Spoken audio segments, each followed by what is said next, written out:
united and free.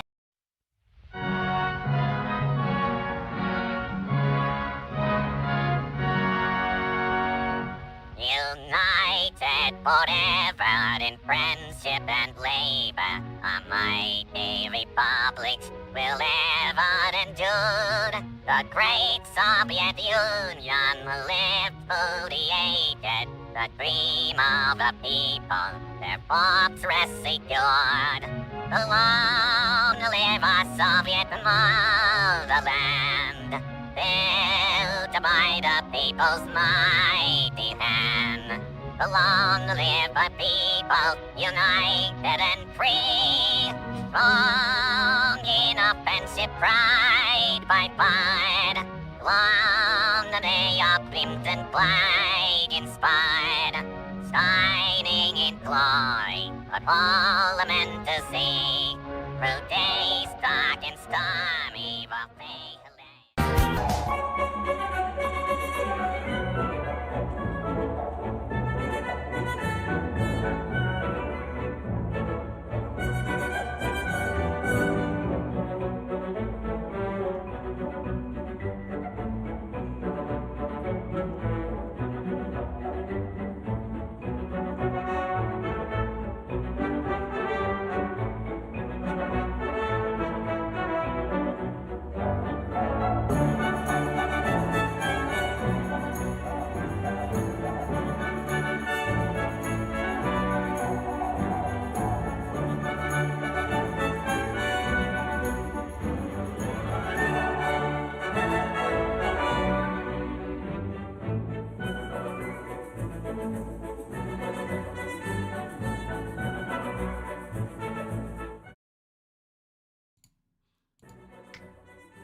Alright, hello everyone. Did say that we would do this yonks ago, like back before I hit 100k. I just sort of forgot to do it because, fuck it, reasons. But anyway, I have Matilda with me. Say hi. Hello, hello. He's How are we, lads? He's a good goober. He's a good little boy. I'm a good little boy. He's also God's silliest soldier, but we ignore that. Shh. I'm a silly boy. But I figured I will just fuck around on the Soviet game while he goes through the Q&A list of, I think it's, 70 questions that got submitted? I mostly put it in Discord. 73 in total. Okay. I did delete a couple that were a little, of that variety. Yeah, definitely. Thank you, Barrage Balloon, for the membership. But, go ahead. Start from the start. All right. We'll start out with our first question from Captain JV. If you could go back in time and live out the remainder of your life, when would you pick and what would you do there? The 1950s, so I could buy a house. Mate, I don't bloody blame you. Might be able to get a car too. I know, Nice it'd be and cheap. crazy. You could actually buy things back then. You're not right. Oh, I was going to say something spicy. I got to be careful. You have to behave. Like, we're going to remember, this is 1950s Australia, mate. This is the best time to be a fella like you. I mean, no, you can say that. I'm white. I'd get away with it. Like, 50s Australia being a white with, like, Irish background, yeah, I'd be fine. Yeah, absolutely be fine. All right, we'll go to our next question from August. Which Australian state do you think is the most bizarre? Not bad to live in or unpleasant, just flat out bizarre. South Australia, because it shouldn't exist. I'm sorry, but if Why, your mate? if your weather report has to refer to it as the settled southeast, why do you exist? You are literally a city. You are Adelaide and the surrounding suburbs, and you're basically just LARPing Victoria. Just call it. Be part of Victoria and have the Southern Territory. I'm going to be real. If we could, like, get one of these cities and just Looney Tunes soar it into the ocean, it would be Adelaide. Like, yeah, honestly. Adelaide go, what would we lose? Honestly, not much. But, yeah, like, I can't think of anything that Adelaide has that's really worth keeping. There is legit a song from Red Gum, One Boring Night in Adelaide. There's nothing to do. I'm sorry, Adelaiders, whatever you want to call yourselves, but there's just nothing there. Like, Canberra's boring, I get that, and it's terrible, but fuck me, it's not Adelaide. Yeah. All right, we'll move on to the next question, shall we, from an anonymous source. And Goku, correction. We'll get to that one in a second, fans. From Firefan44, how do you go about trying to fix the Russian Navy? We're not going to have time, are we? We're not going to have time to answer this question. That's difficult. Well, okay, fundamentally, you have to get rid of the entire Admiral staff. Then you have to change the entire way ships and equipment's treated.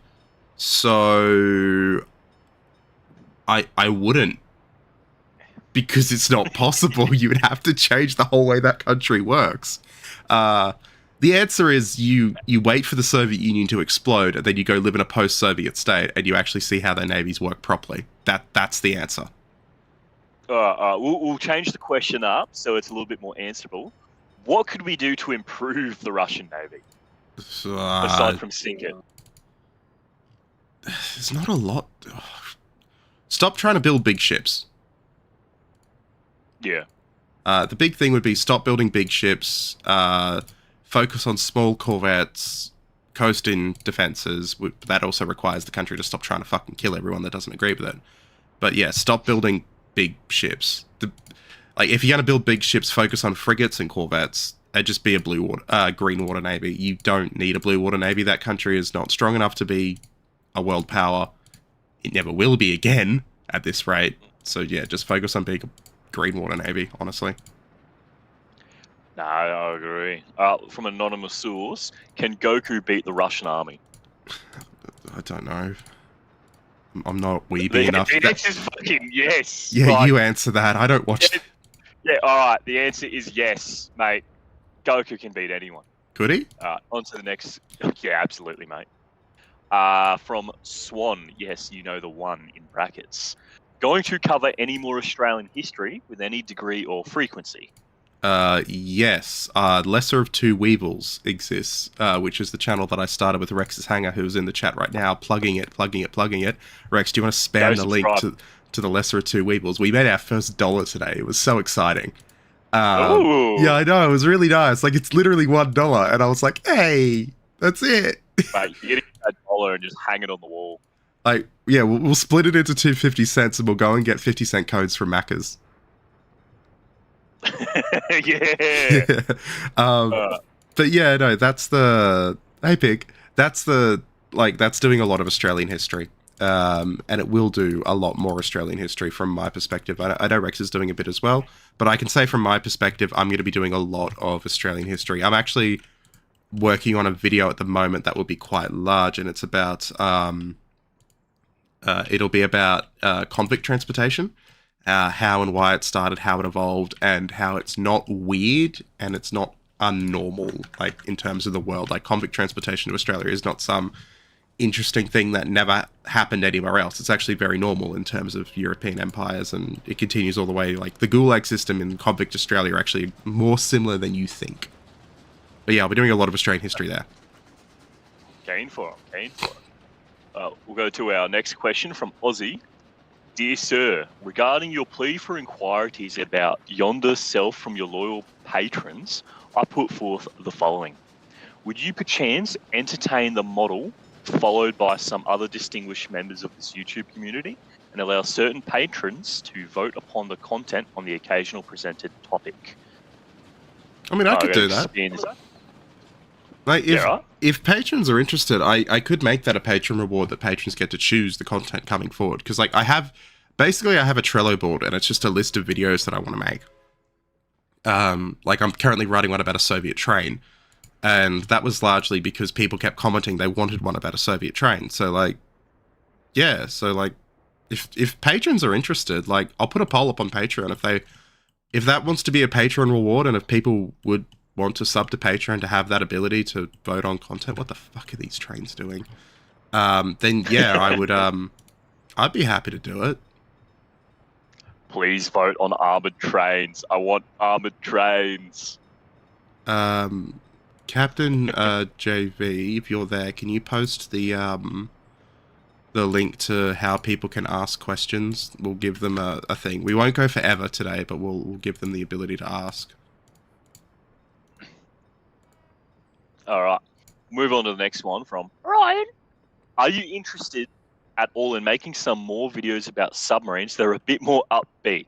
There are a ton of great stories from the submarine forces of the world, and people usually focus on the negatives. I'm thinking USS Growler, Kangaroo Express, HMS AE2, USS, or the Soviet B-59. Funny you should mention that. I actually have recently bought a bunch of source material on the AE2 because it's really, really interesting what the Australian submarine got up to at Gallipoli. So that is a video I intend to do. Ooh. All right. Well, going to go on to Link or whatever it is at this point as a name. Interesting. Will you consider doing other navies beyond the Russian Navy? I had a script in the works about the Chinese Navy, but I never just really got around to it. Fair. But, I mean, I did the Coast Guard the other day. No, I did really like that one, actually. Yeah. I enjoyed making it. It's just a shame that YouTube hid it from everyone. Yeah. From Inmates. When will you make a video about Ned Kelly or other Australian outlaws like him? Ned Kelly was a hero, by the way. No, he wasn't. He was a complicated person. I already did. It's on the video. It came out at around Australia Day. I did a 40-minute video on Ned Kelly.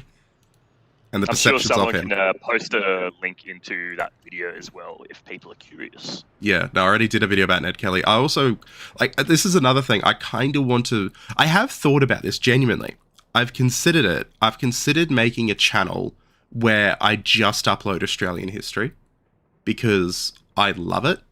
Like, I genuinely think Australian history is amazing. But the thing that stops me is, like, I can't now then propagandize the Australian history to everyone on my actual channel.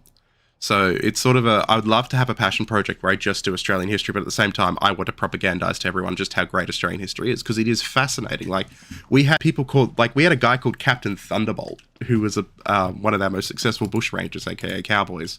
For the Americans, is probably the closest thing. But, like, the guy's name was Captain Thunderbolt. How cool is that? And he escaped from our version of Alcatraz. Yeah, we have a version of Alcatraz. No one really knows about it. Not unless you're from Sydney. Yeah, not unless you're from Sydney. But yeah, no, like, stuff like that is stuff I'm interested in doing. I do like Australian history. Oh yeah. We'll move on to the next one from Scrumbly Plumbo. What US history will you touch besides the War of 1812 and silly stories like the one about the prostitute boat during the Civil War? I forgot about the prostitute boat. I forgot about that. What the hell? Yeah, it was in the Civil War. There was just this paddle steamer that was filled with prostitutes from a town and then sent upriver, but no one would accept them, so it became a floating brothel. And every time it stopped anywhere or went past somewhere, people just swam out to it, got laid, and then swam back to shore. It's so stupid. But it made me laugh so much. I made a video of it. I mean, there's a lot of American history I want to cover, but to be honest, and this is through no fault of my US viewers, because you guys are great. Yeah, I'm kind of sick of America right now. Yeah, I don't blame you. It's hard to feel positive about a country when its leader is constantly giving your home shit for existing. And he is, make no mistake, Australia's copying a lot of shit at the moment. So it's really hard to, you know, differentiate the two. Like, I love my US viewers, don't get me wrong, and I have friends in the US, but it's very hard to sort of just go, put it to the side and go, yeah, I'm going to go and deep dive and research the US right now. Like, the reason I did the Coast Guard video is because it's the Coast Guard. They're like, find me anything particularly controversial about what those guys do. It's actually, like, you can find it, but it's quite difficult because it's the Coast Guard. But yeah, I feel like a lot of people are in the same boat where they don't want to hear about the US every 5 minutes, so they come to my videos to get away from hearing about the US every 5 minutes. So if I do a video about a Soviet train, like, where is it? I have a Soviet, not that one. Like, where is it? Where is my one of my favorite trains? Like, fun fact, one of my favorite trains is the Soviet IS series of train. I think they're really, really cool. this one here. Like, I think it's really cool. Like, it's one of my favorite kinds of trains. Like, doing a video about the Soviet trains would be, to me, more interesting and appealing than so-and-so about the US right now, just because of what is going on. That's not to say I don't want to do US history. I absolutely do. I really want to do stuff about the Battle of the Atlantic, the destroyer escorts. I want to do stuff about Guadalcanal.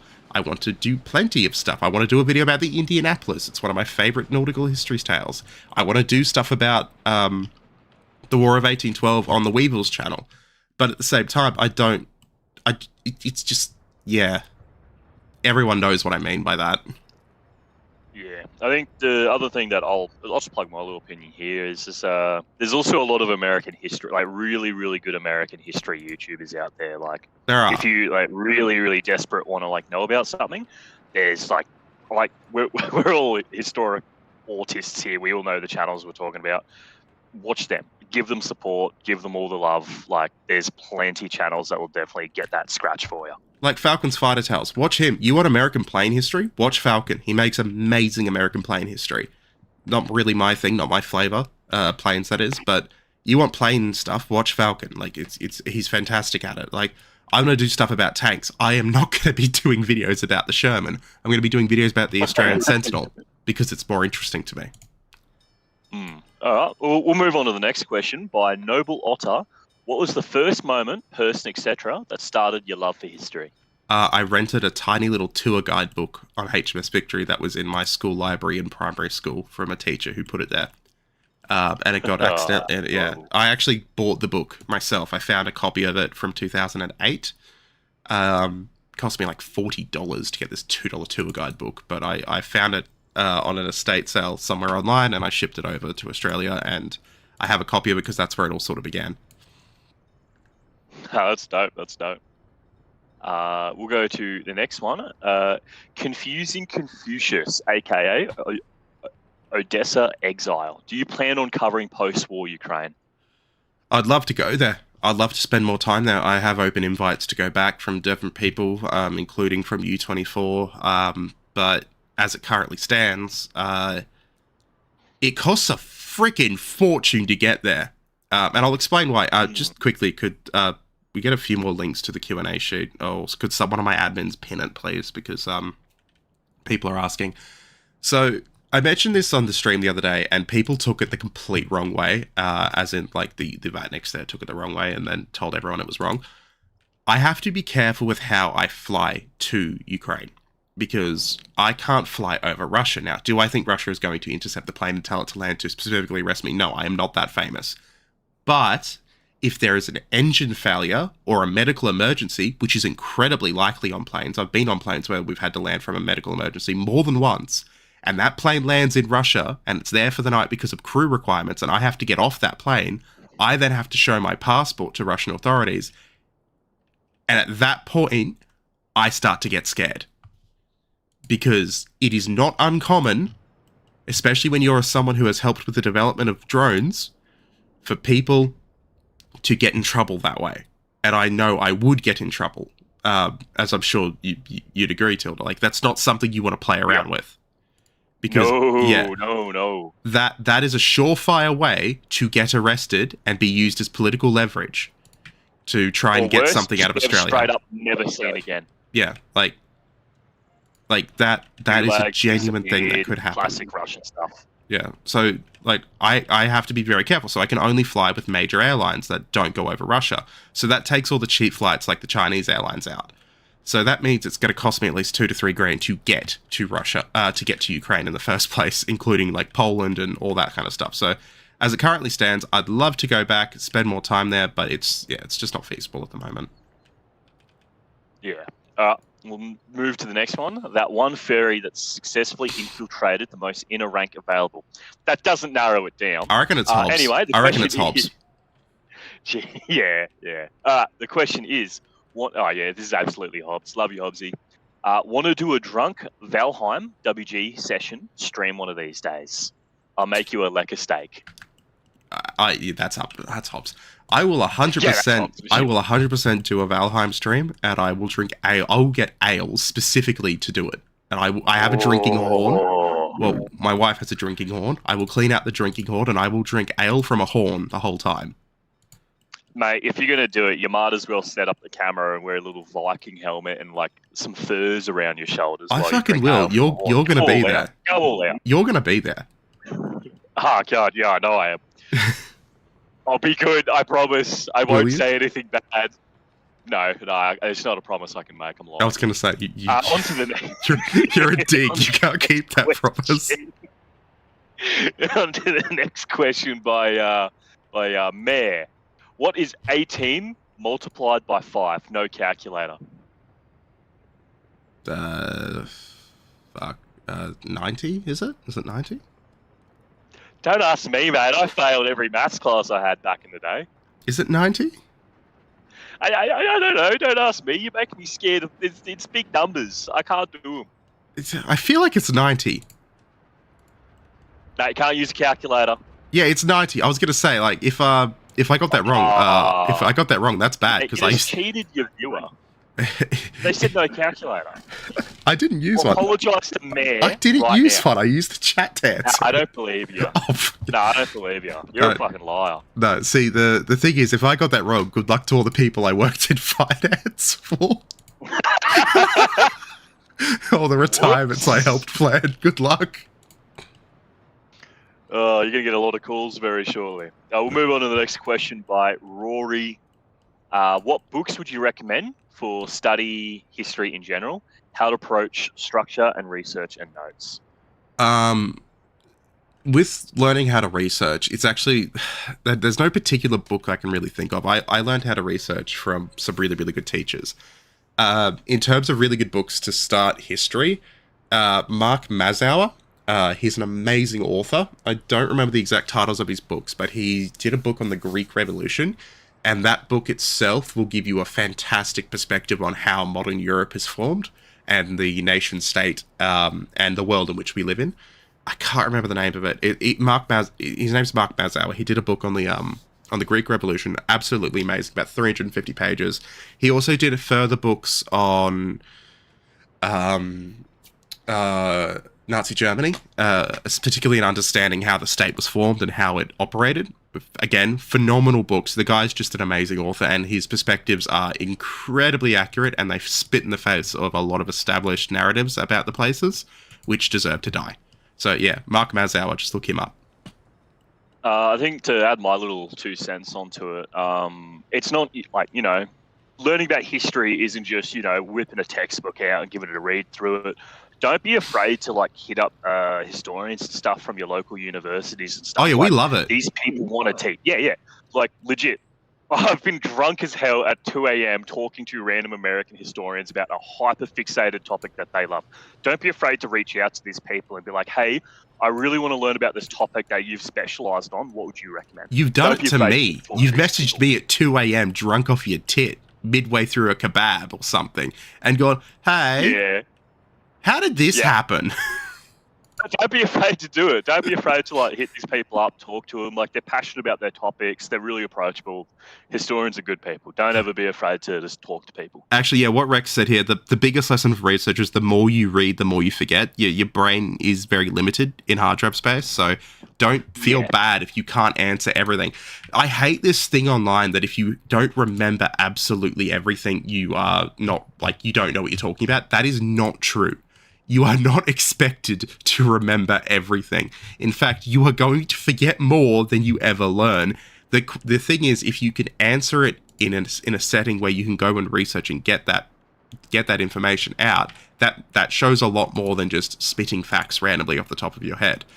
The big thing is as well, when you're doing research, is there is a big difference between researching and I'm doing air quotes here, researching. So when I read a book, I don't start on the front cover. So I'll take out my book here on The History of Belarus by Andrew Wilson. I don't start at chapter 1 going, Belarus began to crystallize around 1900. No. I go straight to the back and I open the index page because I need to know what I'm looking for.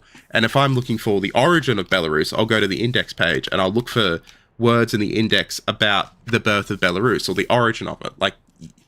Researching and reading are two very specific things. There's lots of ways you can research too. It's not just Yeah. like, open up these textbooks. It's reenactment. It's there's a third one. Sorry. Obviously, there's also like actually going and talking to the people that were there. Like research isn't just sitting in front of a textbook, memorizing dates and times. It's about No. living that history as well. No, it's absolutely not. The best way you can do it. But yeah, It's also a really good way to really like understand a topic is to be there in person. Like if you want to learn more about a ship and that ship is still around, visit that ship, connect to it. It's an excellent way to actually like learn and understand and have perspectives on stuff as well. 9 times out of 10, museum ship people will absolutely sit there and dork out with you for hours on end because they have fun. They gladly will. I sat in the engine room of HMAS Castlemaine down in Melbourne for like 3 hours just talking to the engineer about triple expansion engines. God, it was fun. And like, we didn't realize time was going until he was like, oh, the museum's closing. And I'm like, because someone shouted out to me, he's like, oh, is it? And, and yeah, no, we had to go. But like, these people will like to talk to you because they have fun doing it. Yeah, like it's their passion. It's the reason why. That's what makes them get up in the morning. Like, don't be afraid to talk to these people. Reach out. Yeah. We should probably move on to the next question. That one went a bit long. From Schnitzelfox. Regarding the Habsburg-Ottoman conflict, do you think there was a decisive victory for one side was possible? I think it happened, and there's a video I'm going to make on the Lesser of Two Weevils, because this is a really contentious topic, and I actually wrote a large essay on this back at uni. I think the Battle of Lepanto was 10 times more decisive than people think it was, because it stopped Spanish-Ottoman conflicts from really taking a foothold and being the center of attention, because the Ottomans had to start to focus more on their bigger threat, which is the Safavids, through the Sunni-Shia divide. A lot of people, when they look at the Ottomans, they look at the Ottomans versus Christianity, not realizing they had an existential threat on their eastern border because of internal Islamic politics. That's something I really want to cover. But yeah, that's a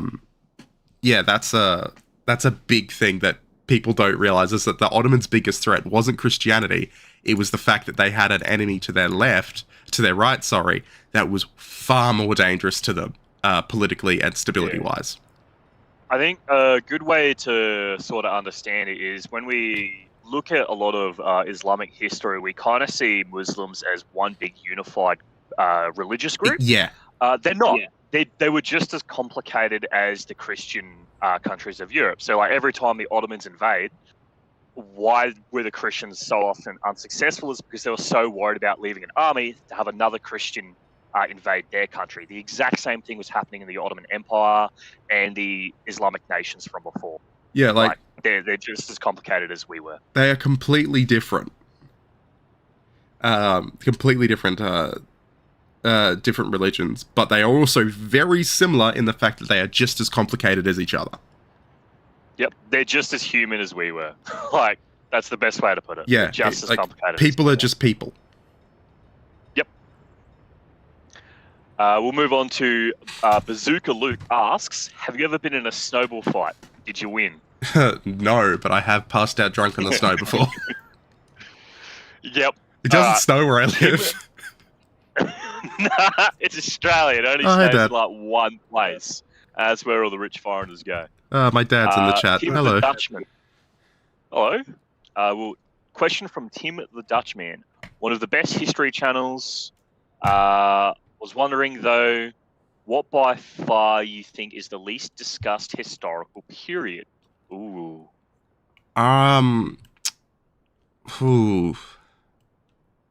See, that's difficult because there's so many. Yeah. I would say, no, actually, you know what, I'll stand on this. The impact the Dutch have had on the world. Yep. The Dutch are so forgotten, but the modern world and the impact the Dutch had on it is insane. I personally think the pike and it's pike and shot, pike and shot era is a very under-discussed point in history. I think a lot of that comes down to the fact that there's no cool dudes and knights and horses and crusades, and America didn't exist. Yes. So it's kind of an in-between period in history that a lot of people tend to ignore. Outside, I think the United Kingdom, which talk to any British historian and they'll rip your bloody ears off talking about the the English Civil Wars. Yes. But yeah. Also, someone's pointed that's out the whole period. pre-colonial African history. Yes, a lot of it is lost as well. Absolutely. Oh, also, I honestly think a lot of pre-colonial history for a lot of countries, be that Asia, Australia. Like, I really want to learn more about Asian empires. yeah, Before that's what I was going to say. stuff. Is Asian empires before colonialism? People really forget about it. Yeah. I think was it the ginormous city just sitting in a Cambodian jungle. Yep. That only recently people were able to access because of conflicts through the Cold War, riddling the place with landmines. Like, these kinds of places need to be studied and understood because they're incredible. Yes, they absolutely are. And they're not some ancient fucking city built by aliens. Americans, stop calling everything that isn't white aliens. Fucking literally, it's a genuine problem. Yeah, I think there has been I've noticed, and it's very hearsay, but I think a lot of that is changing nowadays. A lot more people are being like, World War II is cool and all, but I want to learn about this hyper-specific Indonesian country in the 12th century. You know what I mean? Yeah, I think that's a really, really... To put it as a genuine, I'm just shit you not, a professor called it this, people's flavors of autism are changing.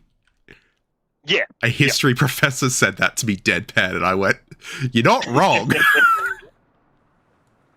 Like, with things like the Cold War over and being in I don't know, I guess we'll call it a post-truth society. Yeah. People are more interested in learning about more specific things.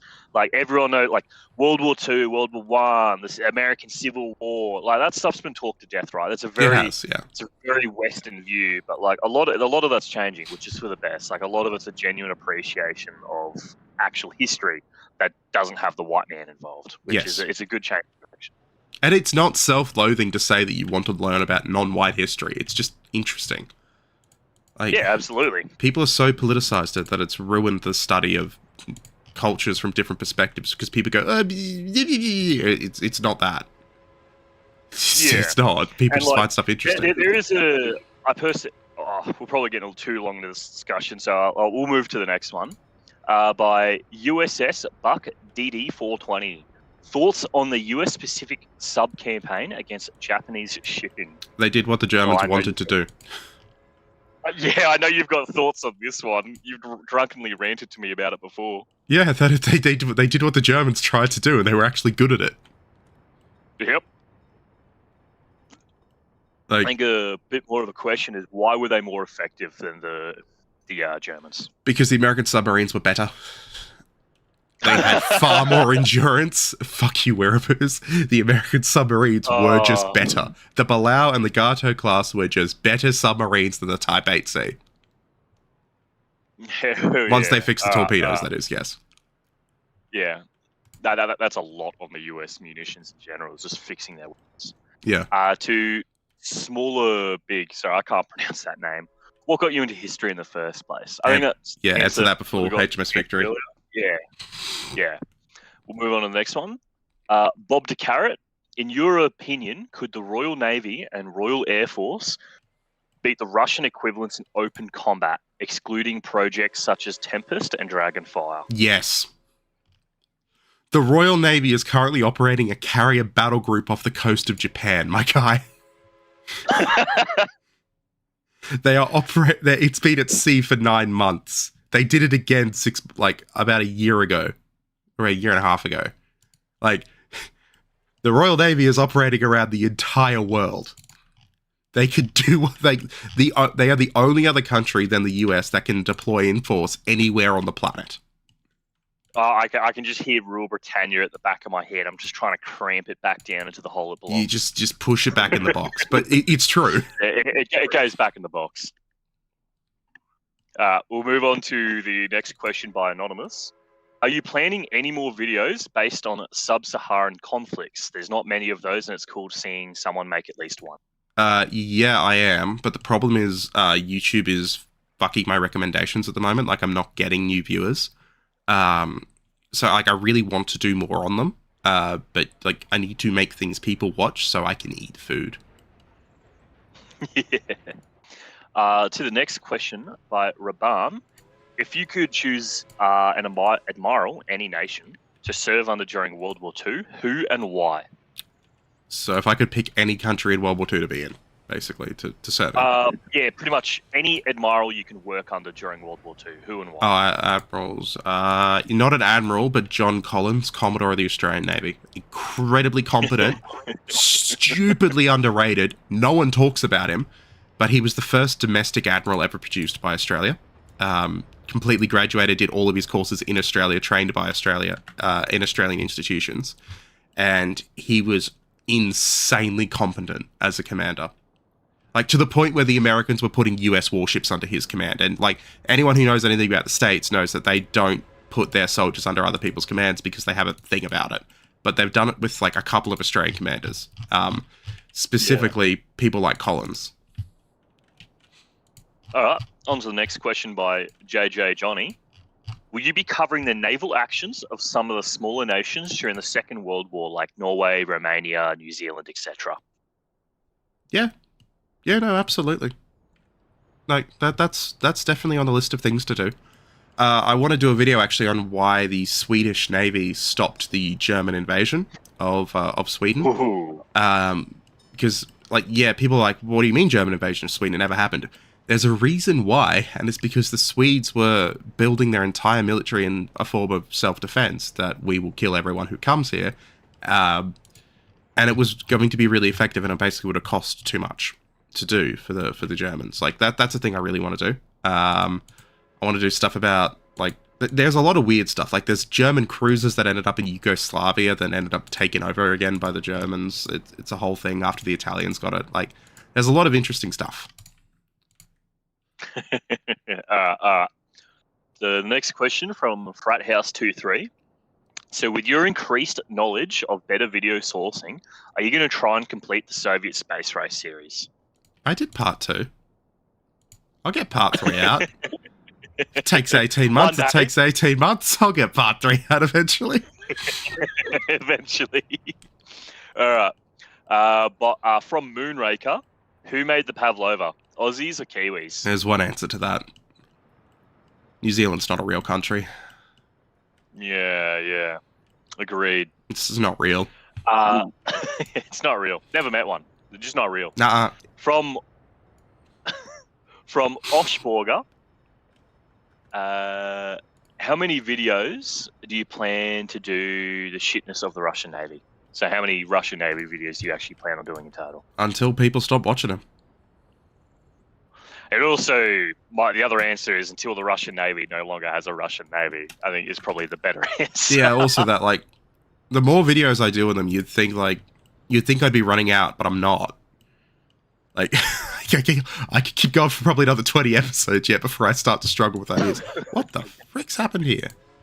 Oh, it's too what's long. going on? The train's too long. All right. From Minion. What is the most interesting book, both fiction and non-fiction, you are currently reading? Non-fiction. Fiction or non-fiction? Oh, see, I'm reading 2. Send them. So I'm currently reading Hellship by Michael Veitch, which is about a immigrant transport from the UK to Australia during the period where there were a lot of Irish and Scotsmen coming here. A lot of my ancestry came over at that point. So I find it personally quite fascinating. And it's called Hellship because, well, it's... the death rate from typhus on that ship is... well, it makes COVID look like a picnic.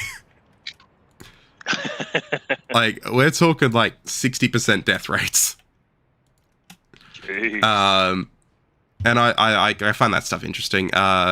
Fiction, though, I'm currently rereading the Aubrey Maturin series. I'm about 13 books in. Mate, you're meant to be making a space race video. Instead, you're reading non-fiction fiction books, bro. What's going on? Do your job. I say reading. The audiobooks are the best, are what I listen to by Rick Jerem for the Aubrey Maturin series, because I fall asleep listening to them every night. Hell yeah. On to the next question by awesome HPT. When is the Rhodesia video coming? Ask YouTube to bring my views back, and then it'll come.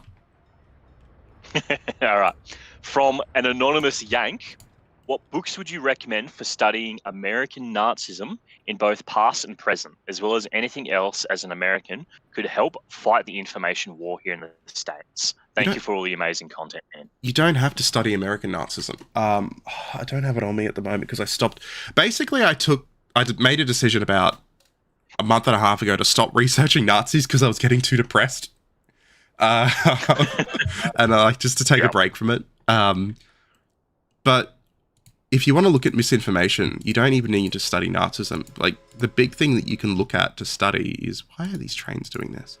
The big things that you can look at are things like why, like how and why the Soviet Union work, how misinformation campaigns work. Like the books I recommended by Mazauer before are very, very good. Anything by Mark Mazauer on, I can't remember what he called it. He did a book on Nazi Germany that was really, really good. Frank McDonough's The Weimar Years explain how misinformation went really, really wild in Germany during the 30s. And it's fascinating seeing the same practices being used in certain countries regarding certain things. Not that we could really talk about what they're doing. Learn about different actual propaganda techniques as well. And I think another pretty important one is learn how cults actually work. Yes, learn how cults work. So books on cults, for example, this is going to sound really white girly, but books by, I can't remember the names of them. They were the people who the Mindhunter series was based on Netflix. Do you remember that cop show, the Mindhunter one, where they, like, the FBI's behavioral analysis stuff? Vaguely. Yeah. Look into behavioral analysis, like, through the FBI. You'll start to pick certain character traits, and you'll be able to apply it to history. So stuff like that, absolutely, really, really useful in this kind of situation. The biggest thing is understand that you are not going to change people's minds. That's the worst part. You never will. When people are so far down the rabbit hole, you will not change their minds. Doesn't mean you shouldn't try. Just don't get too disappointed if it doesn't work. The other thing I'd probably recommend as well is if you've got, like, not just necessarily those who've gone down the full MAGA or Nazi paths, but communist paths, and like anyone that sort of finds themselves too hard down those rabbit holes and stuff, when they come out of it, don't make fun of them. Yeah. Just embrace them. They're people. We all want to think we're right. We all want to think we can find the answers. They're genuine beliefs that people hold. They think they're right. They think there's, a big thing out to get them to prevent them from knowing the truth. It's a very human sort of action, I suppose. And unfortunately, we're just in a time where everyone's taking advantage of that humanity. That's a big thing. Don't Fortnite dance as a victory when, like, you've disproven someone's point. These are people, bro. Just if someone you know comes to you and says, "I think I was wrong," and wants to talk, do not mock them or make fun of them, because you will send them straight back into that hole, and you will have lost them forever. Talk. Basic human decency and respect is the best fucking way you can fight Nazism, propaganda, Margarism, communism, fucking all those. Pick your ism. Right? Yeah. That is the best thing you can do. Even Vatniks. Just talk. Be willing to talk. Yeah. Like I've known Vatniks in the past that have completely changed their opinion on things. They're still a little bit Vatniky, but have completely changed their opinions just simply because, like, I just talk to them. It doesn't necessarily have to be about politics and all that kind of stuff. Like, find common ground with these people. Make them understand that who they're talking to is not an enemy. They're talking to another human being. Yeah. Because that's the best way to combat these kinds of things. Find that common ground. You know what I mean? Yeah. Let's do a quick fire, like 5 questions. Yeah, all right. That was a little long. From Alfredo, what's the research process like for longer videos? Thanks. So it's sort of like a 3-step process. So, like, you start with an idea. So figure out what you want to do. Pick an idea, be it freaking boat thing or whatever. Do a quick Google search. This is going to really upset a lot of people. Read the Wikipedia article. See if it's interesting. Because and if there's a lot there and you look at it, Go, all right, that sounds somewhat interesting.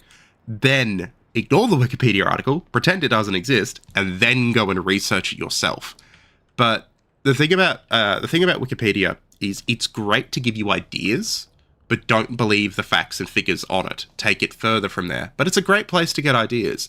Like if someone goes, the Soviet AA-20 locomotive, look it up. I looked it up this morning. I read the Wikipedia intro to it, and I'm like, you know what, that sounds interesting. And now I've gone and I've been going through documents and sources about it today, and I've been writing a script on the AA-20 through Google Scholar, plus I have access to JSTOR and a couple of other libraries from my alma mater. I have access to a few different university libraries and online journals, so I'm really scared because I'm going to lose my access when I finish up with all the stuff in it. I'm going to lose my access in 2 years, and I'm really scared. But it's a great base point that you can set off. Like, I looked it up there, I read the first little paragraph, and I went, yeah, okay, that's interesting. And then I went and I actually started looking at primary and secondary sources about it. And it was fascinating, and it was really, really interesting. But don't be afraid to just, have a quick Google. Just because it's got Wikipedia on it doesn't mean you can't read it and go, yeah, that's interesting, that's not interesting. Don't trust it for source value, but you could just look at it as an example of where to get started. That doesn't hurt. Don't pull a Mark Felton. Yeah, don't do a Mark Felton. On to the next question. From Anonymous. Favorite and least favorite plane designer / design bureau in history? I don't particularly have one. I find Airbus to be more comfortable to fly on. Commonwealth Air Corporation. There you go. They've made some cool things. I'll be a bit nationalist for a second. Commonwealth Air Corp. Yeah. Yes. All right. Next question from Anamarki's husband. What's your perfect, most favorite meal, and how did you become anti-tanky? I have a brain. That's how I'm anti-tanky. I'm not just anti-tanky. I don't like extremist culture. Based. It's called it's called growing up as an Australian. I believe people deserve a fair go. I grew up in that part of Australia, so that gives you an idea. In terms of favourite planes, probably Commonwealth Air Corp, just because I find some of the stuff they pulled out to be fascinating. Least favourite, don't really have one, to be honest. Probably Horton. You went back to the other question, mate. Horton. The stupid flying wing from Germany. Anna Marky's question was, what's your most favourite perfect meal? Oh, meal. See, it varies. Like, depends on my feelings. Because if I'm absolutely off my tit drunk, I will be fanging for a HSP. Like, Guys, he didn't say me. I'm cracking my own life tonight. no, but like halal snack pack, like that's my go-to when I'm drunk. Like I want a mixed meat halal snack pack with chili sauce, garlic, and barbecue. But like if I'm sober and I'm feeling, not too fatty, maybe I'll want like I don't know, a chicken Caesar wrap or something. I'm a bit of a foodie. I like a lot of food. I love to cook. I love lamb. I love cooking crust. There you go. Recent thing I've cooked that I absolutely love. Panko Parmesan garlic crusted lamb rack. Oh, bloody hell. A halal snack pack, by the way, is quite literally chips, kebab meat, and sauce. And optional cheese. It's amazing. On to the next question from the Porsche Tiger. What is your opinion on the greatest cruiser the US ever made? The USS Long Beach, a.k.a. the Cube. Seek mental help. All right, that's the answer. On to the next question. Oh no, it's an amazing ship, but it looks like it looks so bad. I want to pull my eyes out. From the Old King Lear, what is your least favorite part of history? That's tough because it's a lot. Well, I mean, you sort of mentioned it earlier. When you're researching these really fucking dark topics through history, it can, Well, see, that's the thing. I'm weird. I find that stuff to be incredible. Like, I actively research genocide studies. It's probably... No, you know what? No, I can tell you what it is. It's when you're researching a bit of history and you're looking at something and you can flat out tell what is going on, and it's so obvious, like the beginning of Nazi Germany or what's going to happen, and people are just completely fine with it. And you're like, it's so blatantly clear what is going on here. Yeah. Whether or not that's a current political statement, I will let you individually as a viewer decide. I think we know the answer to that one. On to the next question by, I'll probably say the name wrong, Mearstein. If you were a character in Bluey, what type of dog would you be? I feel like you should answer that question. See, I think I'd be a golden retriever. I think he's more of a kitten, if you know what I mean. Oh, fuck off. No, because you'd probably be like, I reckon you'd be a dingo. A dingo? Oh, fuck yeah. Yeah, like, you'd be like, kind of like a dingo, or kind of like Rusty, maybe. Yeah, dude. I'm going to have such a cool fursona compared to you. Oh, dude, Hobbs would be loving this chat right now. Actually, if Hobbs is in chat, we'll get him. He's not, our he's asleep. furry. Oh, is he? Oh! No, see, I reckon I'd be a golden retriever. Yeah, you would. You would. On to the next question. I think this one was sort of answered earlier, but I'll say it anyway. From Ben. Which part of history do you think is the most unappreciated? In terms of how it affected the world today, the early 1800s. Like after Napoleon, 1800 to 1850. All right. From Slava. Congratulations on the milestone. Here's my question. How did you get into history in the first place? Also, will the Ukrainian history series be finished? Answer that first one, HMS Victory. Yes, it will. However, I'm at the point where I have to go in depth about the Holocaust in Ukraine specifically. And if anyone knows anything about the Holocaust in Ukraine, you know that it's probably the darkest part of the Holocaust. In terms of what happened in the pogroms, what happened in places like Baba Yar and the Donbass. And I'll be honest, I'm not looking forward to it. And I've been putting it off because it's not happy. I'm going to go back to it. I'm going to do it. I did a video about the Holodomor, the Holocaust, pretty much back to back. And I just wanted to feel a bit happy for a while. So I've been watching football and not soccer, like proper football, Australian football, and cricket, and liking myself again for a bit before I go back into that miserable mindset where I have to put... Because when I research something like this, I try and put myself in the headspace of people who are perpetrating and people who are, being perpetrated against to try and understand what's happening. It's not a fun feeling, because the biggest thing you need to know about the Holocaust and the Holodomor and genocide in general, the people who do it are the same as you. You are not any different from the perpetrators. You just have a different set of circumstances around you. And that's something I feel like certain other people in this world today could really, really take a moment to try and understand, is that the people who do the Holocaust and who do genocide, they are just like you. Yep. All people are capable of great good and just as fucking great evil. Yep. You are no different. It's just the choices you've made. On to the next question by Deism Accountant. How could the Franco-Spanish fleet have won Trafalgar? Preble's boys' cable tactics, perhaps? US alliance immediately following the First Barbary War.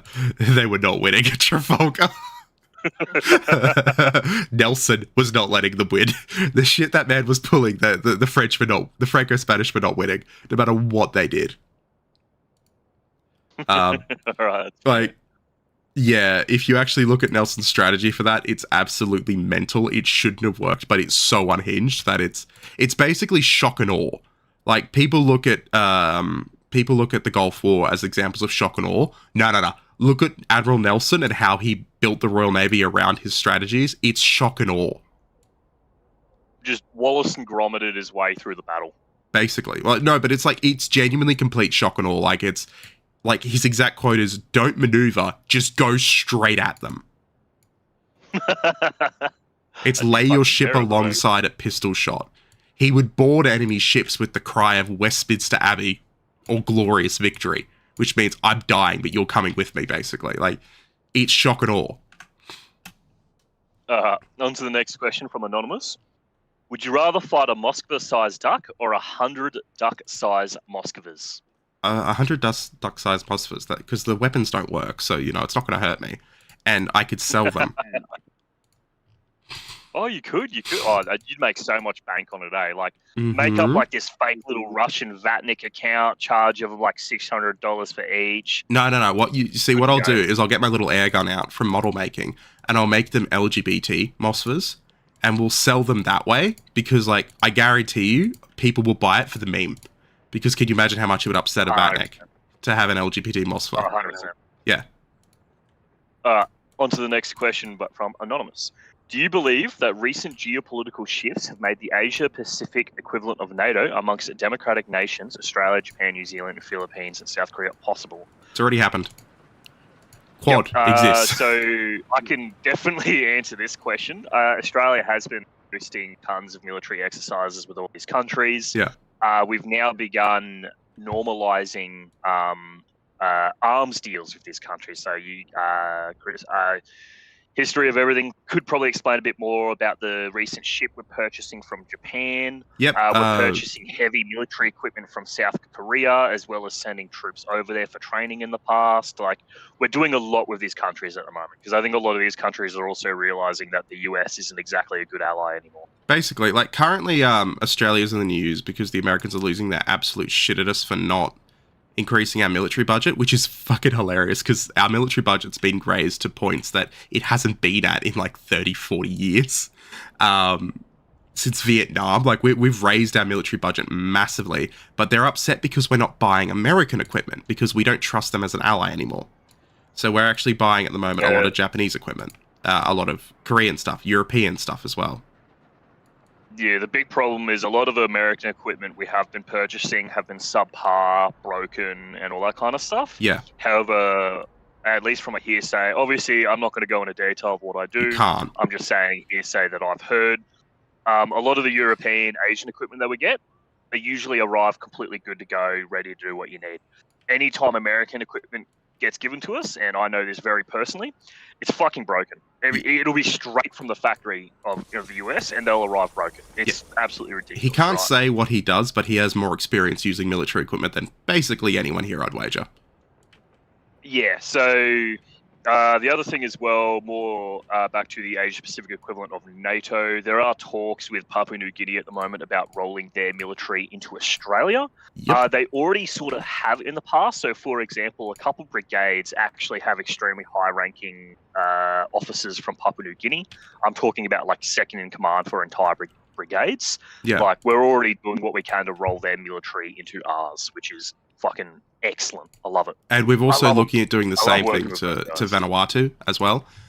New Zealand is effectively building its military in a way that it can join. It's basically a support military for Australia. That's what New Zealand is building its military as.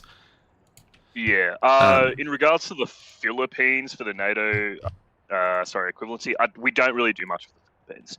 We occasionally send dudes for training and shit. But we have recently, because China's been fucking around. We have recently been sending warships such as we have guided missile destroyers currently in the Philippines to back up the Philippines. The Philippines is kind of America's colony. Like, we can't really do much there. The US has like total control. Like, that's their backyard. If that is really, really fucked to say, but it's straight up, it's an American colony, right? That's their backyard. South Korea, Japan, since they're a lot more independent countries from the US, obviously, we've become pretty good friends with them. We've been hosting them in our country for exercises and stuff like that. Papua New Guinea, we've always been friends with them, which is brilliant, and I'm really glad that we're working closer together. Yeah. Other countries, we're not really working close with Indonesia or Singapore or anything like that because they're very Vietnamese independent, as well as trying to remain tactically neutral in this coming conflict. So, which is understandable, right? But yeah, overall, a Asia-Pacific equivalent of NATO is definitely, it probably isn't going to happen within the next 10 years. It's happened before. It was called CETO, but Vietnam killed that. And it will probably happen again. On to the next question from Andreas. What is it like being a successful YouTuber? And what is it like finding out all that, what is it like finding out all that info about the Russian and Soviet Navy? And there's just some language I cannot say. I don't know how to say that. I'm sorry. I will say YouTube is not as... it's very romanticized. Like, and every time you bring it up, people go, "Oh, you complaining? You've got such an easy job." It was easier to work in an office. I'm not even kidding. Life to me was a lot easier when I worked in an office, and there's a reason why. It's because I could switch off at the end of the day. I can't switch off. There are a lot of things I have to do constantly. And then there's the stress of putting out videos, like you think things are going to fail. And yeah, like I love what I do. But I have made serious considerations about going back into that office space just to give me that ability to switch off and, you know, spend more time with my kids and just be a bit happier in general. Like, it's great, but, you know, it's not perfect. That's not good. That's pissing me off. So, yeah. The next question, anonymous. Have you ever heard the story of the only Dutch Renault FT17? If not, I think you should look it up and have a good laugh. I have looked it up, and it's probably going to become a video. Elaborate. I got no idea what this is about. I don't want to give away too much, but basically it's just extremely funny shenanigans with a tank. Like, yeah, it's hard to explain without giving it away, but it's very, very silly. On to the next question from 21st Son of the Emperor. Do you think that the ISV aircraft carrier, previously known as Baku, is a better aircraft carrier than the Kuznetsov, even if it was properly maintained? Oh, that Indian one? Yes. You just know it would smell on there. Like, I mean, it will. It'll smell like Soviet horror. Yeah. Like, that's the thing. Okay, Soviet metal and Soviet buildings have a very specific wet concrete smell, even with metal structures. They have a wet concrete smell. I can't describe it other than wet concrete. Fuck, I'm coughing. We'll move on to the wet concrete smell. They would all smell terrible. The furry infiltrator. I wonder who this is. If you put pre-election Marganik and Vatnik in a room together and only one can leave alive, who would you put your money on? They're the same person. They're the same person. It's just one person. Oh, nah. I think we'll be a bit more specific. So a Marganik, so a very high pro-Russian American, and a Vatnik, an actual Russian. Well, they're both so fat they're going to have heart attacks before they get up. They're also both armed, so I think they're more likely to shoot each other dead by accident. You're not wrong, yeah. Like, they either become, like, the best of friends, and they come out of the room holding hands, skipping through a fucking meadow, or they don't come out at all. I think they'd kill each other, personally. Yeah. On to the next question by a mysterious stranger.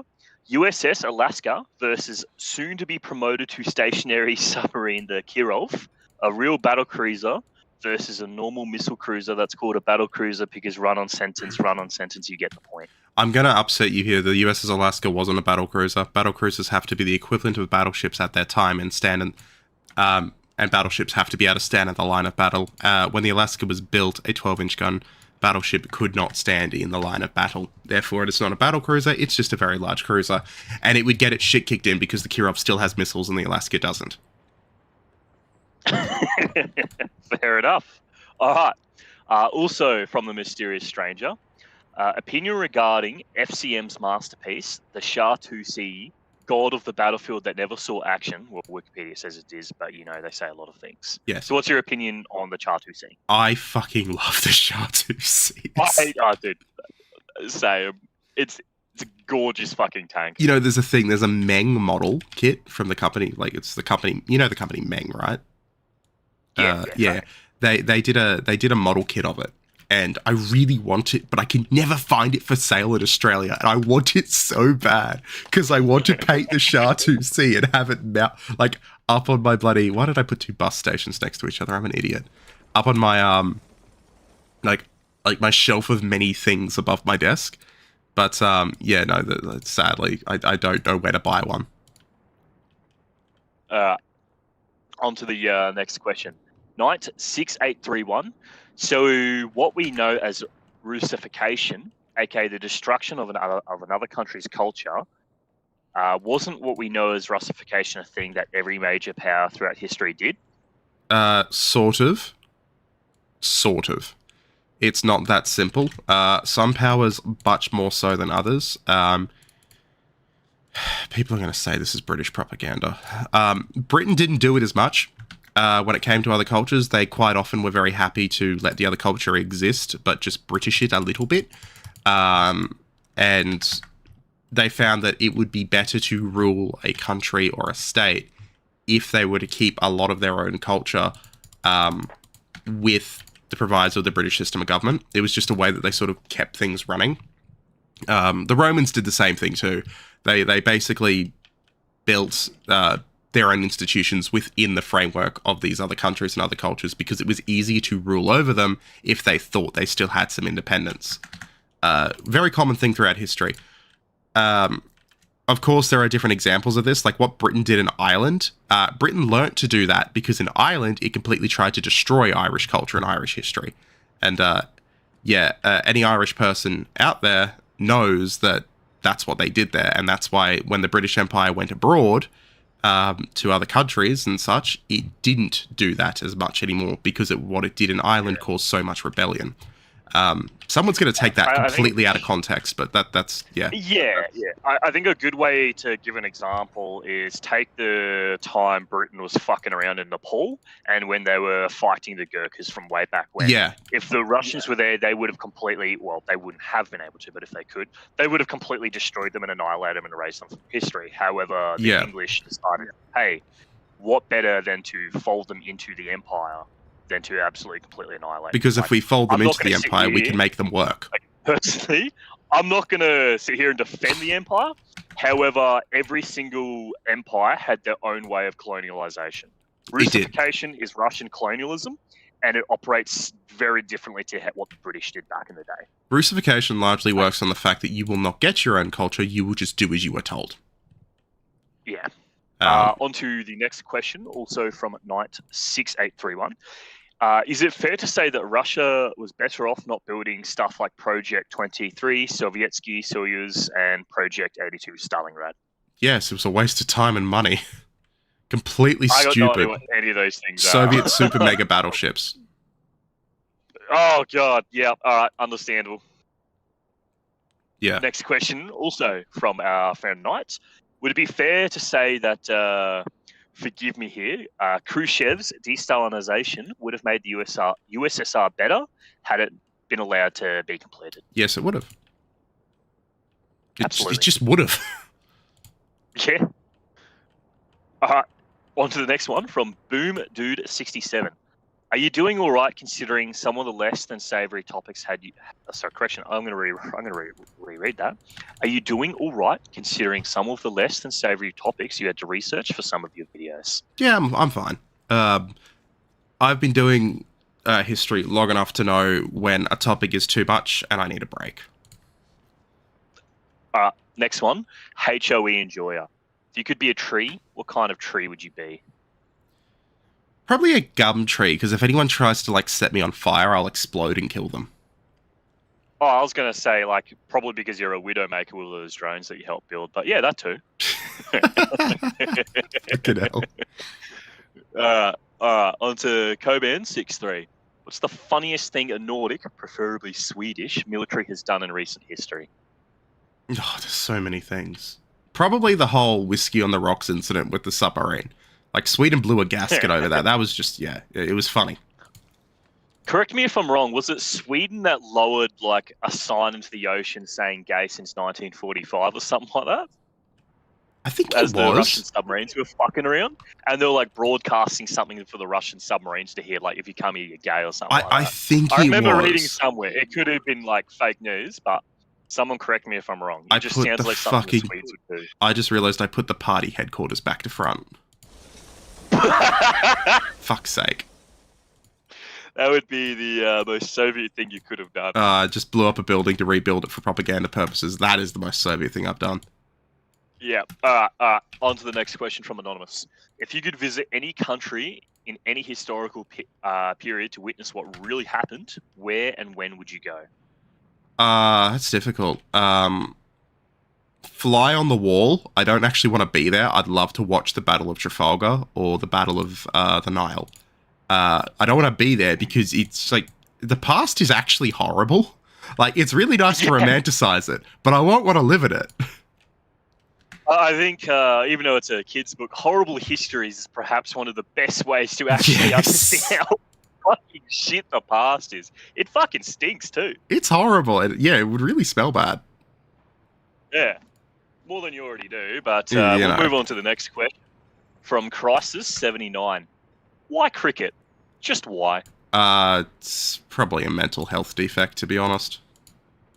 Yeah, he was dropped on his head as a boy. That's why, like all cricket players. No, From we hit in the Eminence- head. Thank you, not dropped on the head. Same thing, mate. Eminent. Yeah, that's how I say his name. Yeah. Seeing your specialty in the even round the table as the boatman, would you even consider Western Cold War hijinks such as the US underwater wiretapping or shenanigans involving the British doing anything a potential video? Or is It's the on my list. ever-depressing Russo-Soviet Navy your guilty pleasure? It's on my list. It is on my list. I want to do a bit of stuff about the Falklands, to be honest, because some of the stuff the British got up to at the Falklands is genuinely really funny. There was also the incident of a British submarine commander, like, following behind in the bloody, like, between the propellers of the Kiev-class carrier, and I think that's really funny too. We just got one in the chat from Super Chat, so I'll read it. Is there a history topic you haven't done because you want another channel to do it? Think they could do it better? Yeah, anything to do with a lot of tanks, I leave it to Pig. It's just not my thing. Except for certain things. Like, I will do like the bloody why is that not just do the thing? Like, I'll do the Sentinel and stuff, but I won't do a lot of other tank stuff because I'll leave that to Pig. No, that's fair. All right. From our friend, again, Knight6831. So what is the difference between Russification and stuff like Americanization or Anglicization? We went through As that. on the surface, they seem the same. We went through that. Then all countries have their own version of colonialism that operate very differently to the values of that country. Another question from him. Is anti-American Russian propaganda being more effective in Europe because it's taking advantage of anti-American sentiment among parts of the public that is building up over a number of years? I'll be completely honest. The Russians, the Americans do not need the Russians don't need to do anything. The Americans have done it themselves. Yeah. Yeah. Like, the Russians do not need to do anything to make the Europeans dislike the Yanks. The Yanks have done it themselves. Yeah. They probably have taken advantage of it. However, it's just like a classic Sun Tzu fucking thing. If your enemy's making a mistake, don't do anything. Yeah. From Anonymous. Are you a veteran? If yes, can you tell us about your service? Love the content. Keep doing great things, my upside down friend. No, I'm not. I never joined the military. I come from a military family. A lot of people in the military, particularly the Air Force and the Army, but no, I never joined myself. I tried to, but unfortunately I didn't pass the medical because of a couple physical injuries when I was younger. But that doesn't make me not like the history of it. I do have a background working in benefits for veterans, like retirement, specifically working towards people who had to leave due to medical reasons. I did a lot of work with that. But yeah, no, I'm not in the military myself. Although I have been stuck around it my entire life. All right. From our friend Swan. Why did you choose to study Slavs and genocide? I don't know. it's fucking, I don't know. Same reason certain people pick trades. I guess that was my flavor. Yeah, all right. On to the next one by Small E Big E. Other than a Russian vessel, which vessel you dislike the most? So what's your least disliked non-Russian vessel? I don't actually hate Russian warships. I find them really interesting. Like, I genuinely do. It's just the thing that makes them unique is they're amazing ships and they're really interesting, but they're just fucking so badly treated that they fall apart. Like they're cool ships. They just get treated like shit. But yeah, other than that, least favorite. I genuinely don't know.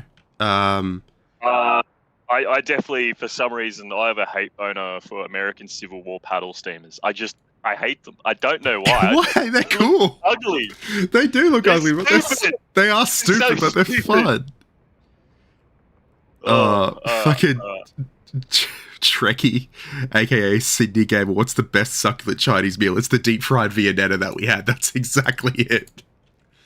But yeah, no, I don't hate Russian ships. They're just treated terribly. Yeah. On to the next one, but from Kyle P. Will you ever do a stream with the History of Everything podcast? We did a podcast episode together. It's on his Spotify. No, it was a while back now. It was probably a year ago now. All right. From these names, man, they're getting more complicated. Steph VDB 1400. What is your favorite video to make? Australian history. I have the most fun making it. Hell yeah. From Froggy, what is the most common misconception / historical inaccuracy you wish you could change? The fucking armbands on any time Romans are depicted in any kind of movie. They weren't a thing. They only exist because actors in the 60s all wore watches and they had to hide the tan lines. It drives me mental, these dinky leather fucking armbands. Oh, that's funny. From Eminence, do you hear... Oh, this is going to be fucking... Do you hear buoy, pronounce a boo-e, away in your sleep because of sea power? I actually had a dream where I Buoy did. I actually had a dream where I heard "buoy away" in my, and I woke up angry. I actually woke up angry. I woke up angry and I went and I had a coffee and I'm like, no, I'm not letting this ruin my day. Okay. Hold up. This question is so long, it's going off my Excel spreadsheet. I can't read it.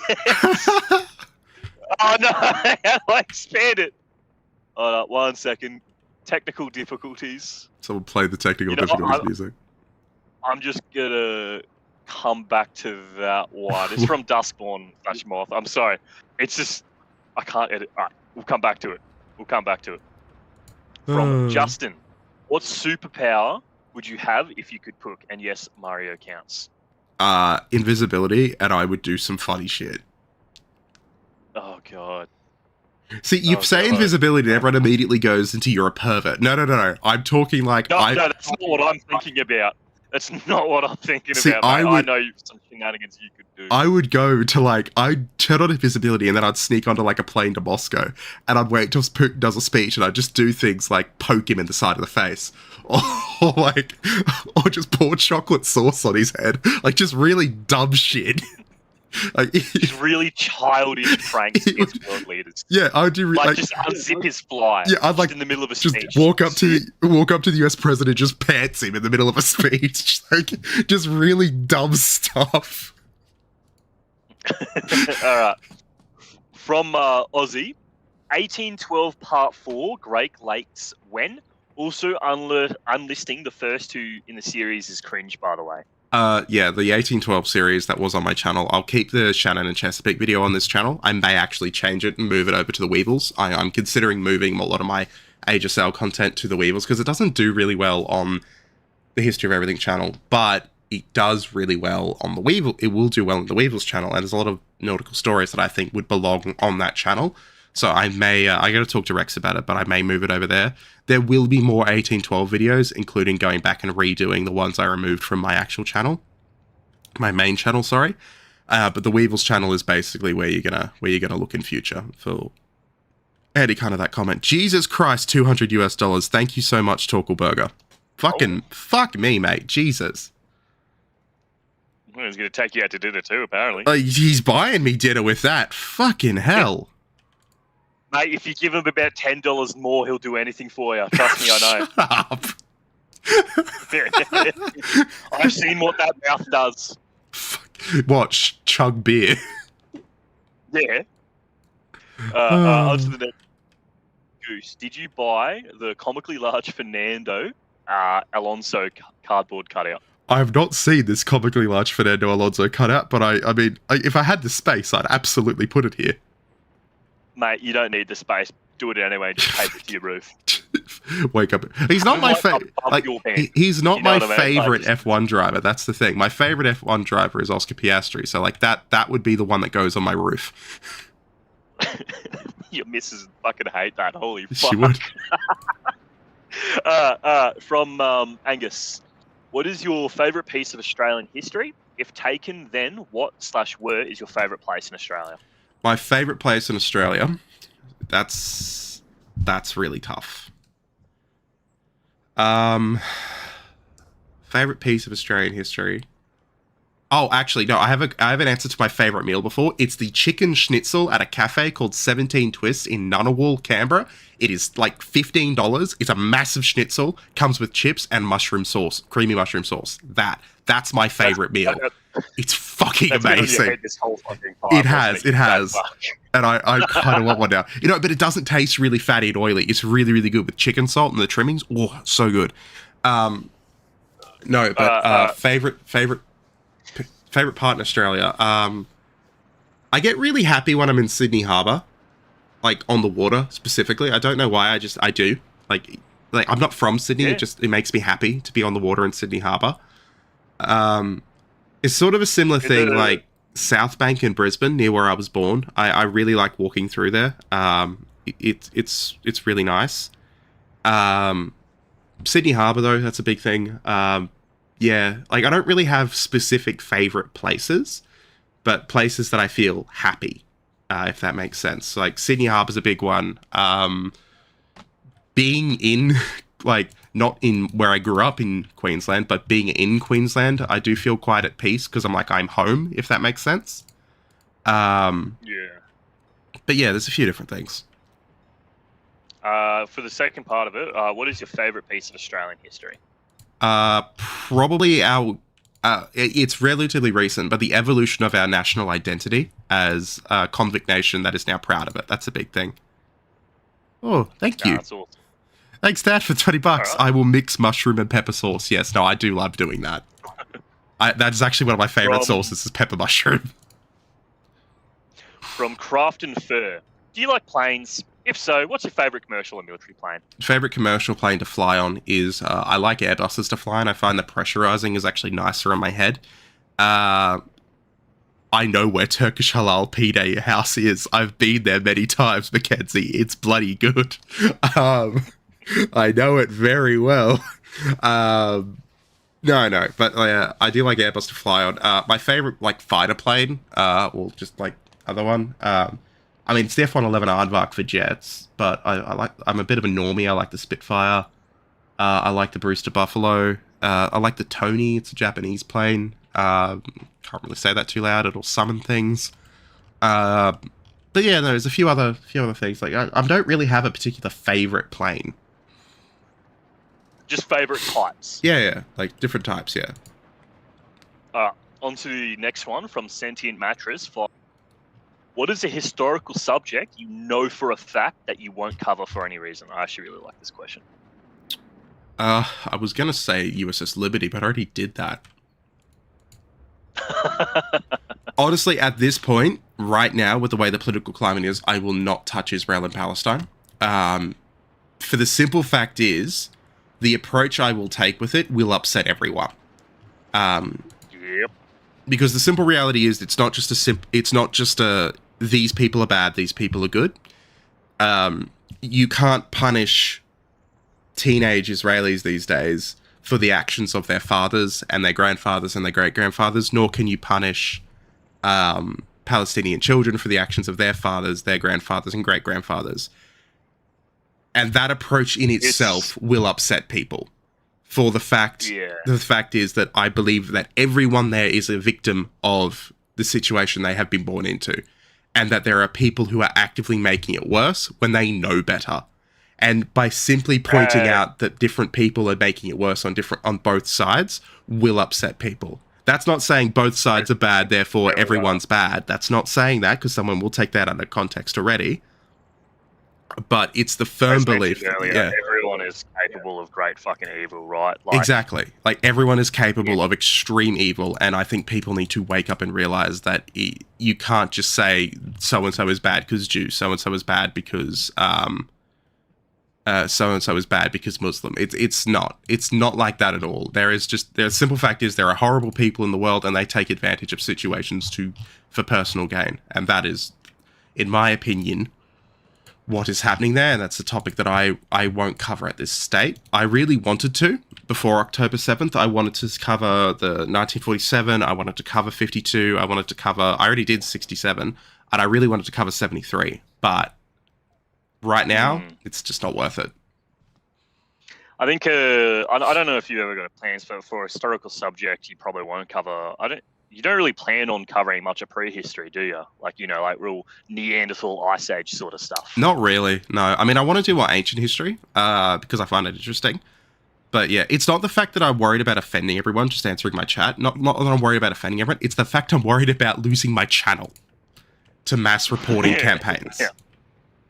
Yeah. I know if people are aware, but there's a lot of people being unsubscribed from channels that are critical of Israel at the moment. Yes. I don't want to sit here and claim some big anti-Semitic conspiracy theory. It's just YouTube's a private corporation. They get scared when there's controversy. They get very scared at any controversy. And they'll just knee-jerk react to everything. Yeah. Because they don't really know better. Well, they care more about profit. Yeah, basically.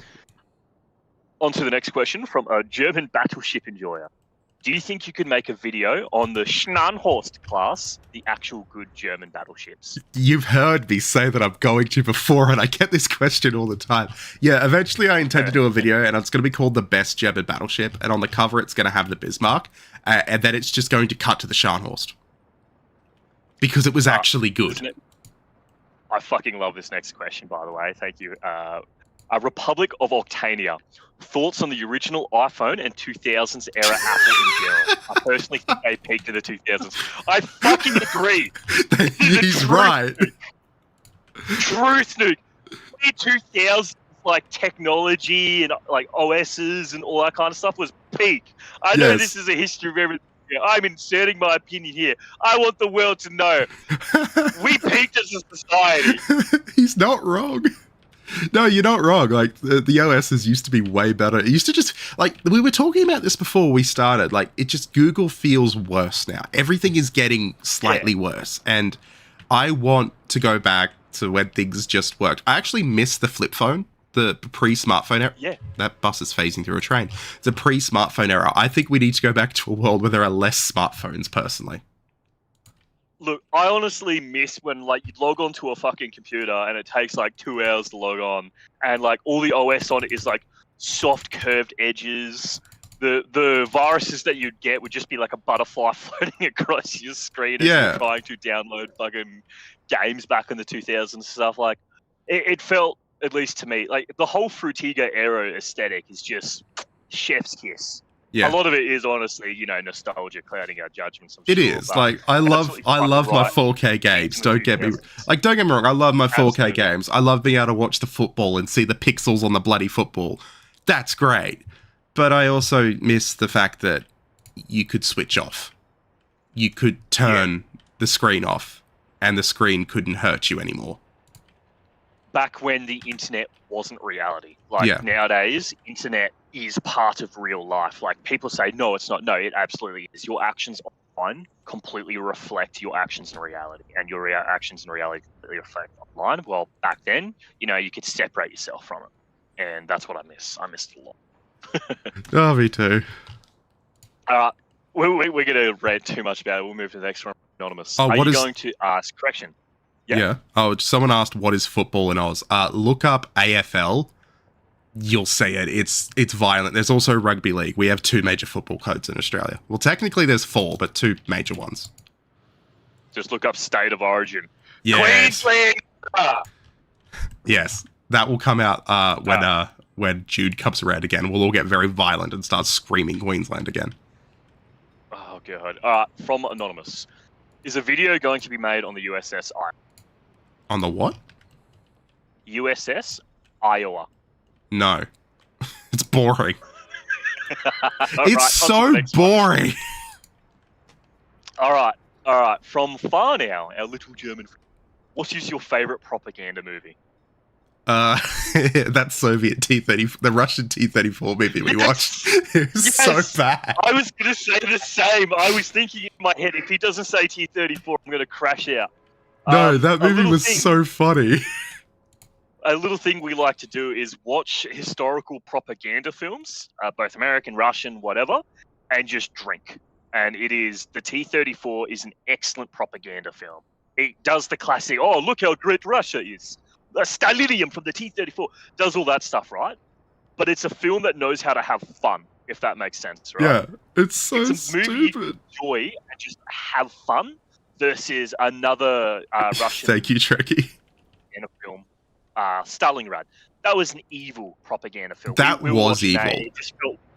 It felt wrong to watch. T-34 felt Do you fun. remember the line in that movie, the Stalingrad movie, where he flat out turns around and goes, "There's no R words in the Soviet Union," and then threatens to execute someone? And it's like, all right then. Yeah. Like, if you're gonna watch a lot of these propaganda films, just army hotties, like do a bit of that. Yeah. Don't give them money. Don't give them money. T-34 is by far probably one of our favorite propaganda movies we ever watched, and I kind of want to watch it again. We should watch. Do you want to watch it again this weekend? Oh, dude, I'll do it tomorrow night. I'll buy another case of bloody drinks and we'll watch it again. I've got a couple 6-packs in the fridge. We could probably watch it, to be honest. Yeah. Oh, dude. I've got a reference a paper that I wrote, so I can before I submit it through. So no, we can watch it then while I write the references out. All right, we'll move on because I will keep giggling and being giddy about T-34. It's such a good. So stupid. Just another wanderer, 08. As an Australian, have you seen the animation project on YouTube, The War at Home, about the Cold War gone hot from the perspective of the RNZAF? And if so, what are your thoughts? Also, got to show my bias. Any plans or had any to cover history from Latin America? No, never actually heard of that. I've never heard of that show. Plans for history from Latin America? Yeah, eventually I do. Nothing particularly crazy. I really wanted to do the naval war, the arms race, and such between what's it called? Argentina and Brazil. But I've also wanted to do things like about Grenada, the People's Republic of Grenada, ruled by Queen Elizabeth II, just because it's such a funny oxymoron. Because that was the thing. If you look it up, it's the government type was Marxist-Leninist dictatorship / constitutional monarchy. And it's so stupid. But there's also like the Huasca, which is an ironclad that's hanging around in Peru, I think. That'll be more of a Weevils channel, I reckon. But yeah, there's a few different things I want to cover. This next question you're going to really, really like from King Rat, because we'll probably talk about a little bit this one. Is that you? How interested would you be doing in a video of all the spy shenanigans during the Cold War? I've already done one on Australian spy shenanigans based in Canberra, and yeah, no, I find them fascinating. I want to do more.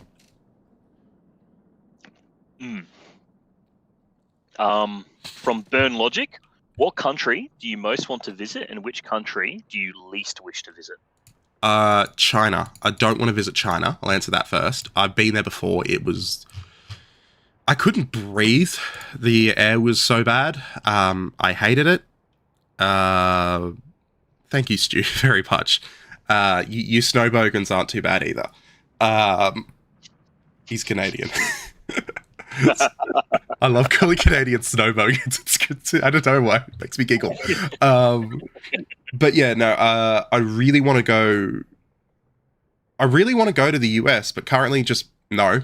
Don't want to right now, but I would like to go to the US. Specifically, I've always wanted to do this. I've always wanted to take a train from the Northwest, the Pacific Northwest, all the way over to Washington, D.C.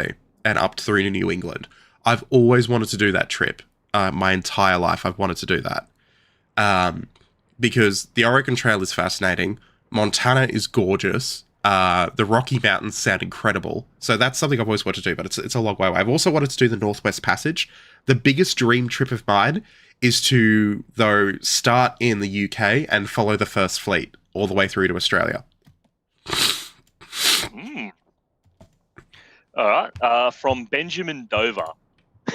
For fuck's sake, Benjamin Dover. That's a good. I like that. You bastard! You got me to say that out loud. What are your thoughts on the current state of USS Salem? I visited her a few months back, and they were doing some restoration, but I'm not sure they have the proper income to fully restore her. I'm not specifically sure on the Salem itself, but a lot of museums are struggling at the moment, particularly in the States, because the US government has removed all funding for museums, for military museums, or a lot of the funding, almost all of it. So, give them some love. They need help. Most museum ships that you see these days, particularly ones from the Second World War, odds are they're not going to be around for much longer because it's not politically, it's not a political thing to go through and protect them and keep them up. So just be aware that we are going to lose a lot of museum ships very soon if we're not careful. And the same goes for museums in general. It's not just the ships, it's museums in general. They are suffering. This is a question by Justin, and it does relate to our previous question. If there was once a ship you could save as a museum ship from history, regardless of feasibility, which would you choose? Warspite. It'd be either Warspite or the original HMS Endeavour or HMB Endeavour. Can I or raise HMS Supply? My personal one. Yeah. Caligula's ship. Yes. Like, if there's one thing the Italians did right was empty an entire lake to see a fucking ship from the Roman Empire. That was cool. That was cool as shit. But still, it's just, yeah, that would be a very cool ship to have. However, I'm still very upset about it. I don't want to talk about it. Does it hurt too much? It does. It hurts me a lot. Oh, babe. I'm trying not to rant right now. This is your video. This isn't about me. This is about you. Oh, rant away. Okay. We'll move on before I start having a few tears rolling down my cheeks and I go on to some anti-American rant. Traveller Z, what's a niche history you like that very few know about? That's difficult because there's a lot. Yeah. The fact that it wasn't the US military that broke the Japanese army first in World War II, at least from a Western perspective, we're not talking about China. That drives me mental that no one knows about that, and it's something I care a lot about. Yep. On to Doom Boom 1814. Would you consider doing a video or videos on the inter-service rivalry between the IJN and the IJA, the sheer pettiness of the Soviets infighting to shame at times? There are reasons why I have not touched Japanese history. There are reasons why. I want to. I'm currently just getting over the PTSD of hating everything about Japan because of... okay, so you know that thing? I'll flat out say it. There are a lot of weeaboos here, probably. I'm going to give you a hint. People don't like Japan because you don't stop fucking talking about it. Not everything needs to be, oh my god, look how kawaii this is. Maybe, just maybe, talk about something else. You think I go out there and talk all about Soviet history to everyone? The first thing I say in a sentence is, but guys, do you know that in the Soviet Union they did this? No, I don't. You don't need to do that. Talk about something else and people will like it more. TLDR, he was traumatized by multiple weeaboos, and it's only the recent few weeks he started looking at Japanese history again. It stopped me for years. Will eventually make a Japanese video. It stopped me for years from looking at Japanese history because of how traumatized I've been. On to the next one from Kevin Tang. Do you think the USS New Jersey and the Iowa class are cool despite battleships being outdated? They're boring. They're cool, but they're boring. I think that summarizes it up. From Terence Robinson. Do you think Australia should buy some Canadair CL415 Super Scoopers? And if so, how many? I haven't put much thought into it, to be honest. I honestly couldn't tell you. Fair enough. From Andy. Still making a Rhodesia video. Nice to hear Nice to hear a perspective that isn't Rodaboo or someone who thinks they were the same as South Africa. Yeah, no, I do want to make a video on Rhodesia. Specifically about how the country was working, because it's like a lot of people just say, oh, it's South Africa, or oh, it's just amazing and the best thing ever. It's not. It's much more complex. But yeah, no, I want to. Sourcing with primary sources is quite difficult because I did have a friend go to the Rhodesian version of the archives in Zimbabwe, and he was promptly told, do not come back here because you are going to be watched now by the police. So that's something that is going to be a genuine problem. Because I do like to include a lot of primary sources. So it's just a matter of, I'll get around to finishing it. Over to Traveller Z, but cooler this time. How would you have taken the idea of a Zumwalt-class destroyer, keeping it only and being a stealth-focused vessel, and made it more a viable platform for investing in? I would have stopped trying to put GPS into everything. That's the thing Americans do. They overcomplicate it. Sometimes gun can just be gun. Yeah. On to the next one by Post99. Do you have a favourite book about World War II destroyers? I'm going to take this moment to go to the toilet while you explain. Go for it. Yes. Mike Carlton's The Scrap Iron Flotilla. It's about the Australian Scrap Iron Flotilla during the Second World War in the Mediterranean. My absolute favourite book on World War II destroyers, right there. It's very, very, very good. And it's also about, a lesser-known part of history, which I think is important to examine. Not just because it's Australian history, but just because in general that the actions of smaller nations during the World Wars are often pretty forgotten outside of them. Well, outside of the smaller nations themselves. Why are these trains not moving? Because you're not moving. Why are you not moving? Because you're not moving. Why are you not moving? Because you're not... Why is that doing that?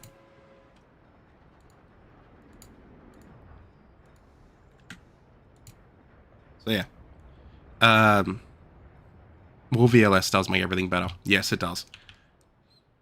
Also, things don't need to be wonder weapons. They can just exist. I'm back. Alright, perfect.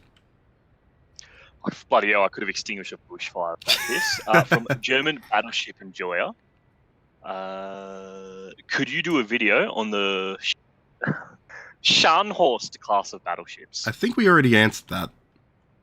I think we did, yeah. Yeah. From Tome. In your opinion, what was the most cost-effective warship of World War II? Destroyer escorts. Darth history. Chicken or beef? Oh, see, this is difficult. It depends on the dish. Like, it really depends on the dish. Like, you know what? We're going to make this. We're going to raise the stakes for this question. You can only eat. You have to get rid of one. You can never eat it ever again. Chicken or beef? you can't do that to me. Yeah, no, I'm doing it to you. Okay, History's doing it to you. I'd pick chicken to keep because I have lamb on the side, and lamb is my favorite meat. True, and there's nothing can replace a good fucking fried chicken. So yeah, like sometimes you just need fried chicken. All right. Next question from Burn Logic. I really like this question actually. Is urban warfare the worst kind of warfare? No, because swamps exist. I thought you'd like that. Yep. Yeah, well, I definitely did. Obviously, it does come down to like what kind of warfare are we actually talking about? Because you can compare different kinds of urban warfare to each other, and they are nowhere near the same. So, for example, you can compare the Battle of Fallujah to the Battle of Berlin. Both urban warfare on very different scales. Yeah. However, it is, if we were to put it into the context of modern warfare, I think I would agree urban warfare would be the worst kind of modern warfare. You say that, but there are Russians dying in swamps. Yeah. True. However, honestly, I'd much rather be in a swamp because at least I can jump underwater. True. From Nekozilla, would you be willing to do content on Canadian history? Yes, I've been saying this for months. There is a video on the Battle of Capion coming. I just need to get around to finishing it. And fact checking myself, which takes a while. Like sometimes, like if there was ever any evidence that I had a version of something on the spectrum, it would be the fact that I can start a script and just physically not want to go back to it for about 6 months because something in my brain goes, no, I don't want to. All right. Next question from Mike Kitchell. Do you believe in aliens? Well, yeah, it makes no sense that we're the only thing in the universe. Yeah, like who built the pyramids? Duh. Fuck off.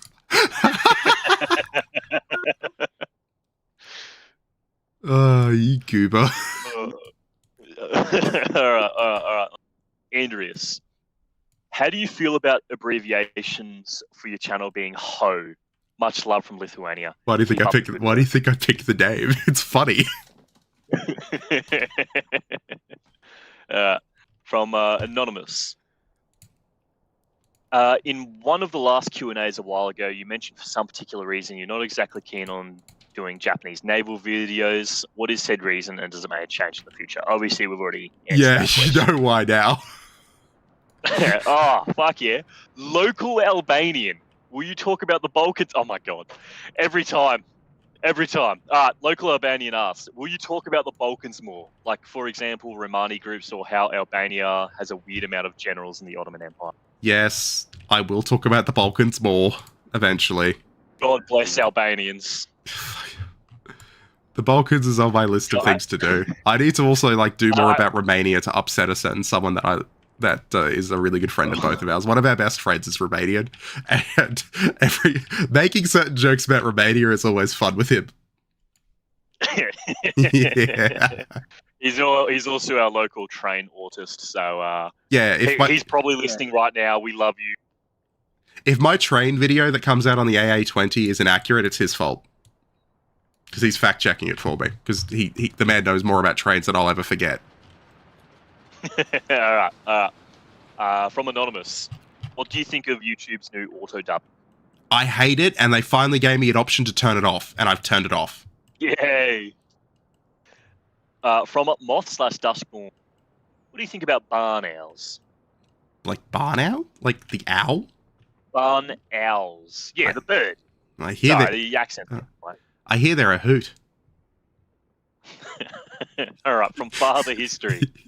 Your opinions on the ghost bat. Do you think it'll be approved? No, it's going into production. I think the ghost bat's cool. I'm sorry, I can't keep it together when I say ghost bat. Do you think it will be correction? Do you think it will prove a very effective force multiplier? Yes, I do. And people I've spoken to in the Air Force also really like it. Why do we need it? I already got a good ghost bat right here. Fuck off. I'm sorry, I can't help myself. From Prince of Dolmarov. Dolamarov. When we might... Lord of the Rings. Lord of the Rings. Oh, yeah, there we go. When might we see the next video in the History of Ukraine series? Also, if NATO buys the Kuznetsov, will you and the gang explore it like a 40k rogue trader group? Yeah, why not? I'll do that. I'll do it. I'll even dress as like a Chernobyl liquidator while I do it. But yeah, no, it is coming. You may not have noticed, but I received some... We'll just say I was told very nicely to take down my Holocaust and Holodomor video from my channel recently. It's not something I really have spoken about yet, but I was given certain nudgings that the reason that my channel's been killed in the view count lately is because I have covered genocide before, and that is playing into part of the reason. So I'm trying to figure out what to do. Like, I hosted on Patreon already for free. Those kind of genocide videos I'll never hide behind a paywall. The question is, do I have to make a whole new channel that I already don't monetize to make those videos? In which case, it is a sunk cost fallacy of how much time I can put into that versus how much time I can, actually make money to feed myself. And that's the hard questions I'm having to force myself into at this point is because Because there's a lot of history that I want to cover that I believe is important to cover, but at the end of the day, I don't want to make it all about money, but I have 2 children I have to take care of. So that is obviously my priority, is my children. And I have to then decide, like, do I want to cover history from this perspective, or do I need to focus on my kids? And that's the bit that I don't like, is I would love to cover more history and more really dark stuff. But yeah, I've got to think about the children before I think about anything else. The next question from Nogard. If you could erase one ship from history, which would it be? A race? HMS Captain, because constantly Vatniks will go into go, yeah, but actually the Royal Navy made a bad boat, not realizing that Captain was a freaking proof of concept that they made as a bloody prototype. They made it as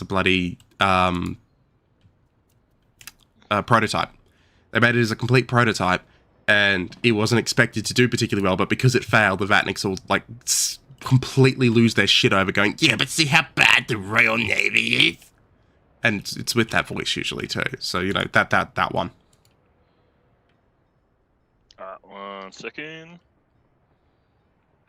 The next question from where am I?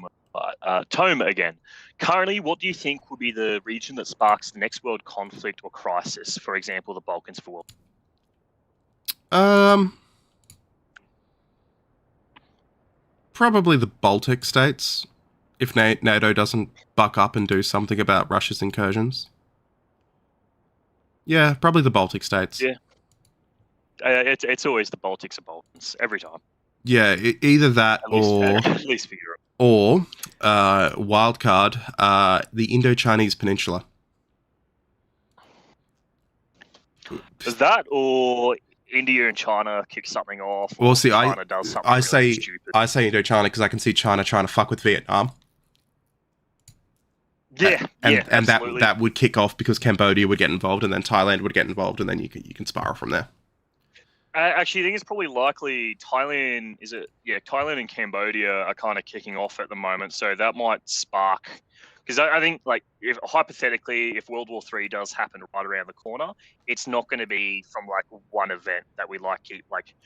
No. In historical hindsight, we like to look in the past and point it to one event that causes these big conflicts. Like, take World War I, everyone points out, oh, they killed that guy, so it caused World War I. No, that's not exactly how it worked. Yeah. What's probably going to happen is a combination of Ukraine and Russia trying to expand into the other countries, China doing dumb shit, America spurging the fuck out, Thailand and Cambodia. It's all just going to be these separate events that grow so unscalable, the next thing you know, everyone's getting involved. Basically that, yeah. Tome again. Hello, Tome again. What era and region of history do you know is a blind spot for you? And conversely, what era/region do you know the best? Ancient history is a big blind spot for me, specifically Egyptian history. And prehistory and such, that is a blind spot for me. If you go back before the Peloponnesian War in Greece, it's a bit of a blind spot for me. And I am working on fixing that. Slowly, but working on it. I don't, like, no one could be expected to know everything, so, you know, it is what it is. Yeah, probably that. And what was the other part of the question? What era and region do you know the best about? The best. That's difficult. Probably, I'd say probably World War I or World War II from the Australian perspective is what I know the most about. Yeah. Yeah, about that. Yeah. Yeah, it makes sense. Next question from Andy. Did you ever pay TY, the Tasmanian Tiger? My entire opinion of Australia is based on that game. No, I never played it. Never even heard of it. I got no idea what the fuck any of that is. Prince of Dolmarov again. What obscure time period in civilization would you like to visit for a day with a camcorder? You'll blend perfectly in with the experience. I understand everything perfectly. So basically, flying. If I can't die, that makes it much bigger. If I can die, that makes it smaller. I would love to go to the Gothic sack of Rome. Would be fucking amazing. Or the fall of Constantinople. I'd honestly just want to see how the fucking pyramids were built. That too. I want to watch them You'll build have it. a camera, right? Yeah, yeah. You'll have a camera, so like you can come back and you can make so much money. Like, oi, Egyptologists, suck on this. Yeah, no, that would be really fun. That would be, or something I actually give a shit about. I want to be in the fucking room when Stalin gives the orders to starve everyone in the Holodomor, film it, and then put it on TV. Yeah. Next question from Anonymous. Will you cover the history of Hawaii from Captain Cook's landing all the way until the overthrow of the Hawaiian monarchy? I've read a lot about this. It's fucking fascinating. But, It's not on my list, but why not? Eventually. From Tycoon Titan. You mentioned a train earlier. Don't remember the details of zoning out, and you saying train refocused me. In the future, would you do videos about trains? Maybe about Australian rail or something. I'm writing one right now about the AA20. For those wondering, my favourite train is the C17 Commonwealth Queensland locomotive. God bless your autism. Yeah, thank you. Jimmy Space, maker of Space Marines. What's your favourite 40k moment and your favourite Space Marine chapter or favourite faction? I don't really have a moment, but Dark Angels. The answer is Dark Angels. From important naval history. Oh God, I hey, don't know how to say this. Any plans on covering the? I'm going to butcher this. The Novorossiysk disaster. If so, thoughts on Italian frogman theory? Frogman theory is interesting. I don't have any specific thoughts on it, to be honest.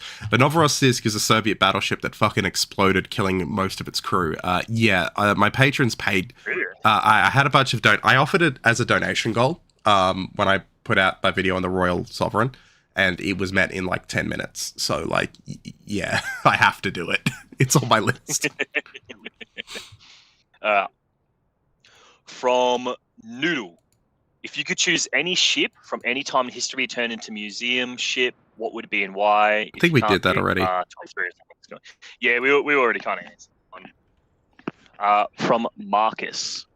I already know the answer to this one. What's the most vile thing you've ever eaten? Cow anus in that Russian ration.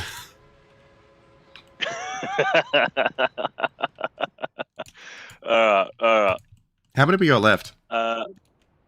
We've got probably maybe like 15, 20. Okay, cool. We'll finish up then. Yeah. From Prince of Dolmaroth again, what is your opinion on the show The Chosen? Never heard of it. Fair enough. From Anonymous, what do you think of the new Mogami class that will be built in Australia? I'm so excited. They look so cool. Yeah. 100%.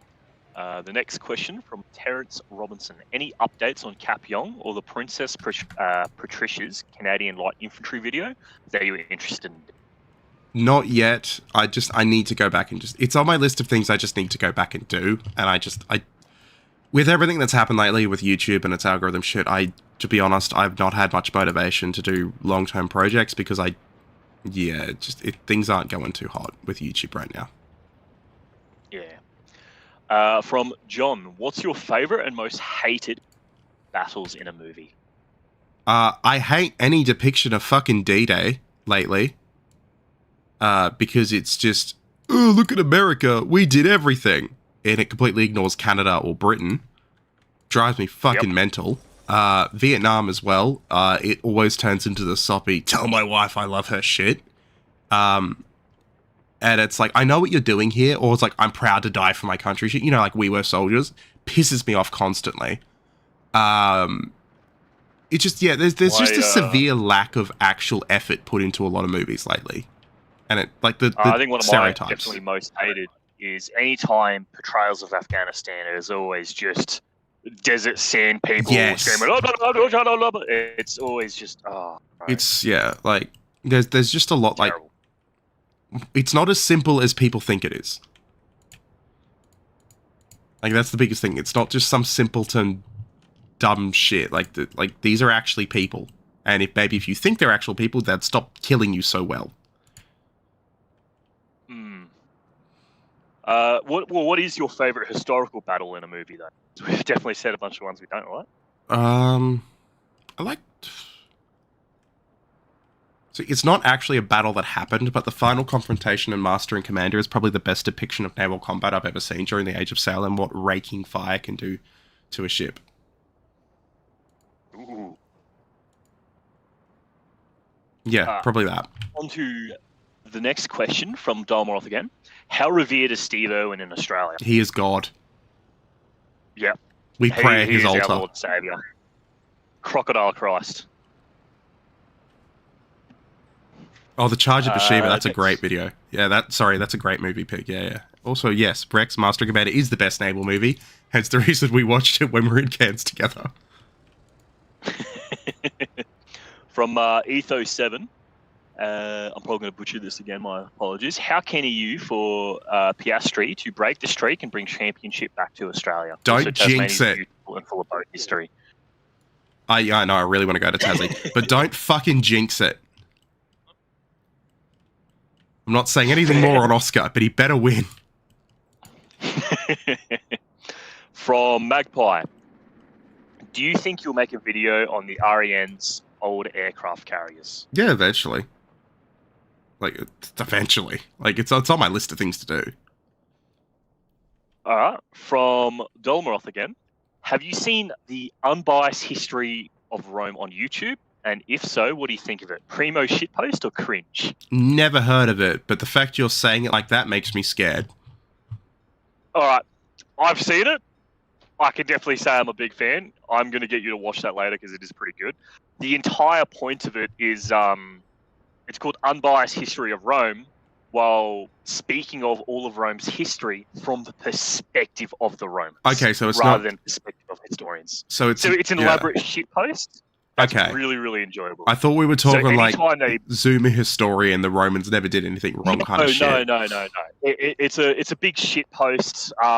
It's kind of like it's a bit historical fictiony, but put in a very humorous perspective on learning about history, because it's legit telling the history of Rome from a Roman perspective. Like anytime there's mention of a barbarian, they're portrayed as like the most evil, satanic, disastrous, monstrous people.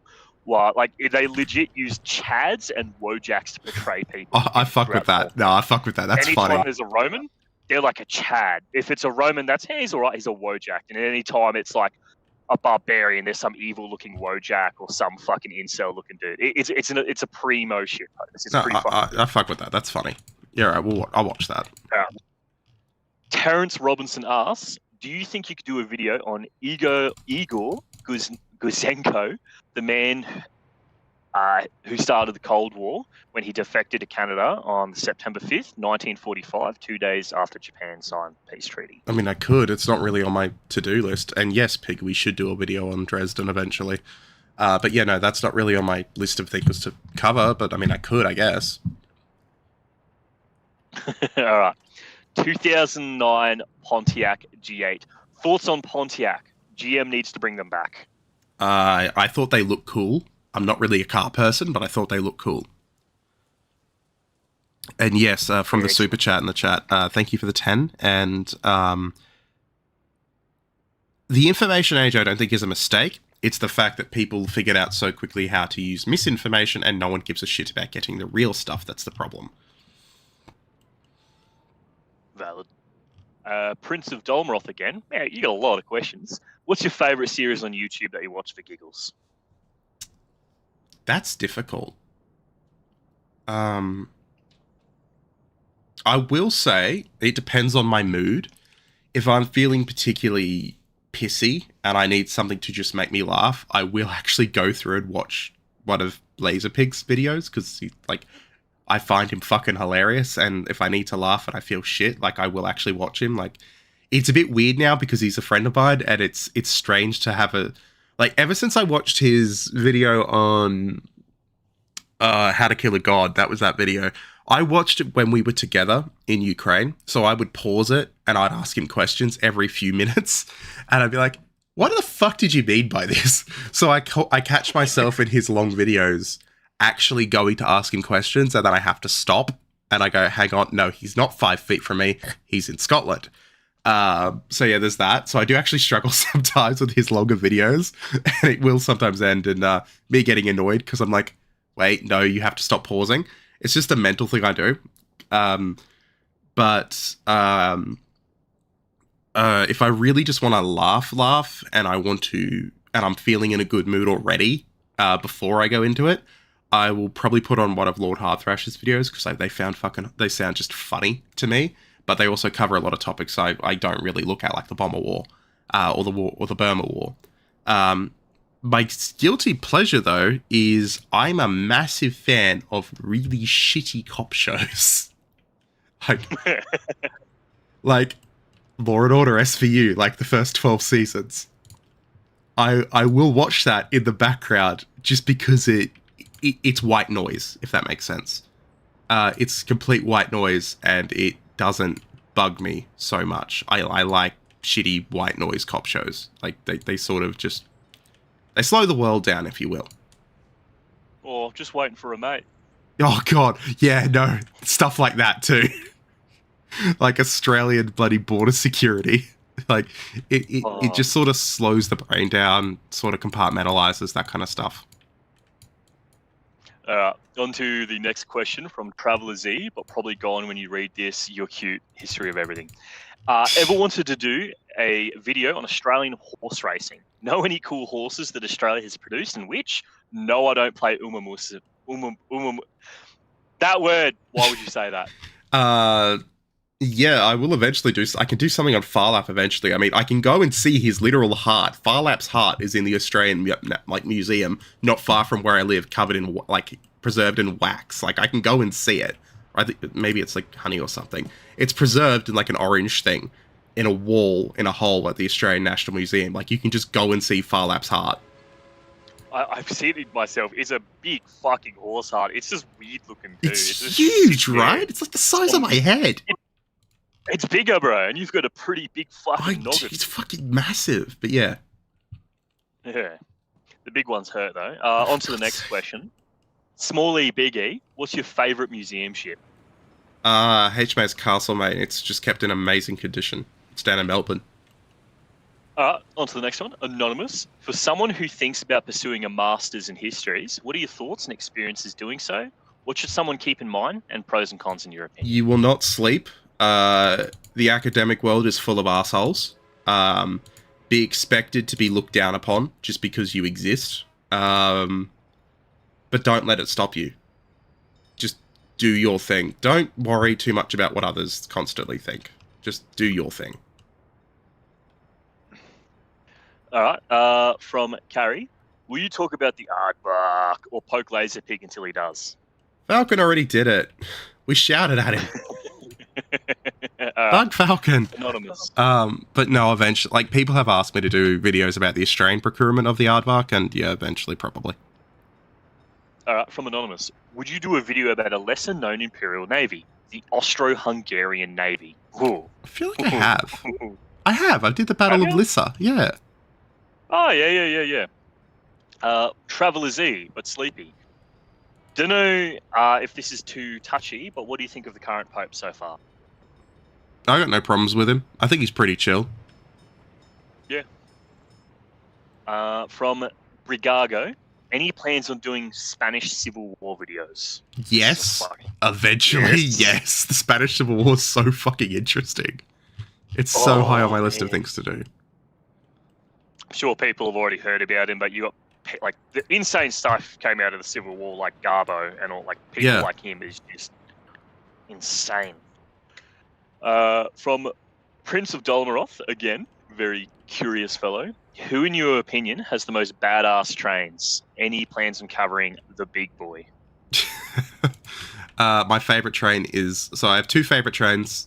Two of my favorite trains. One is the IS series from the Soviet Union, and the other one is the C-17 locomotive from Australia, like I said. No plans on covering the big boy, but, like, I mean... I talk a lot about the big boy in my video on the A20. The AA20, sorry, that's coming out soon. So you'll get big boy content then, I guess. All right. From Tommy again. What do you believe is the most important event in the last 23 years?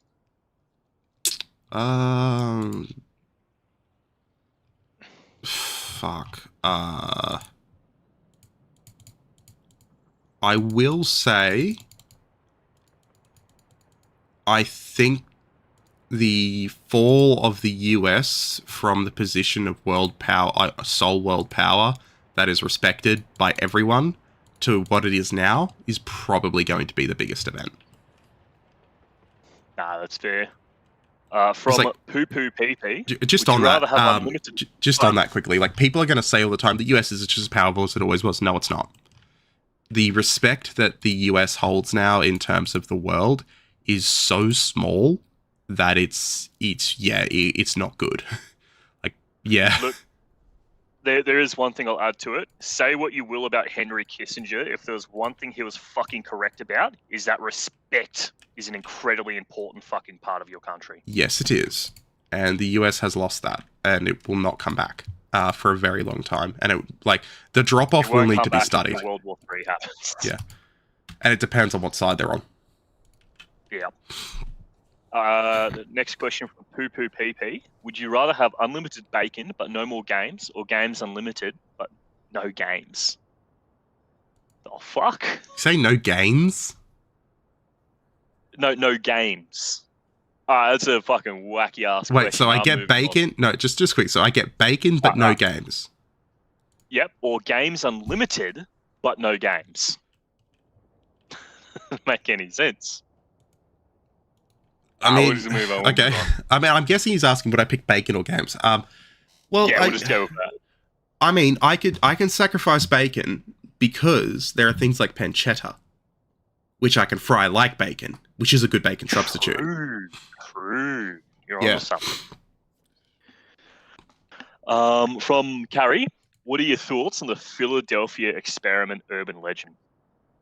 I don't really know about it. You'd know more about this than I would. I'll just quickly Google it if it is what I think it is.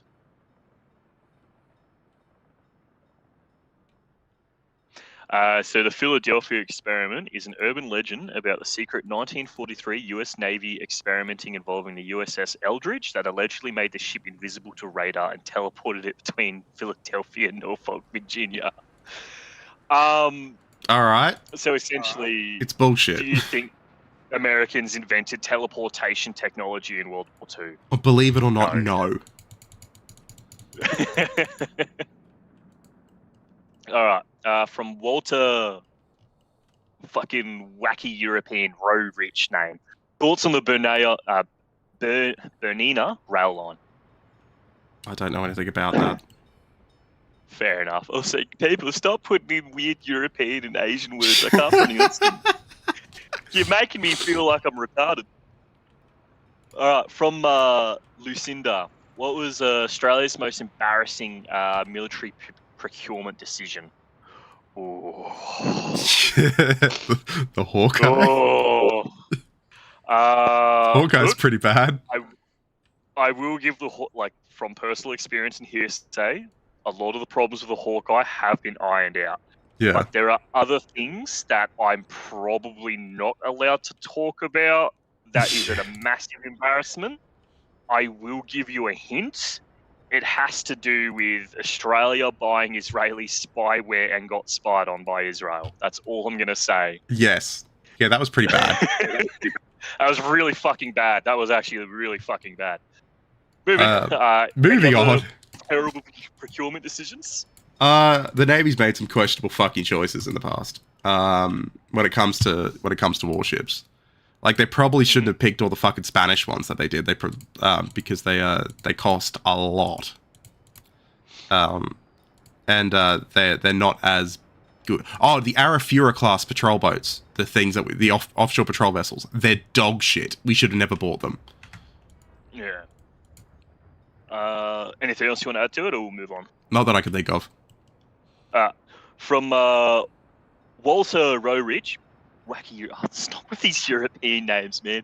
Opinions on old electric locomotives from the 1920s to 60s. I mean, they look cool, but I don't really have particular ones. Small E, not Albanian. What's your opinion on historical structure museum that aren't ships fallen into decay due to location, lack of effort, or other, like SPAC prison? No, I think they're fantastic. Cockatoo Island's something that we have here, where it's an old shipyard slash convict colony, and it's a live museum, same as Hyde Park Barracks, and Port Arthur's in Tasmania as well.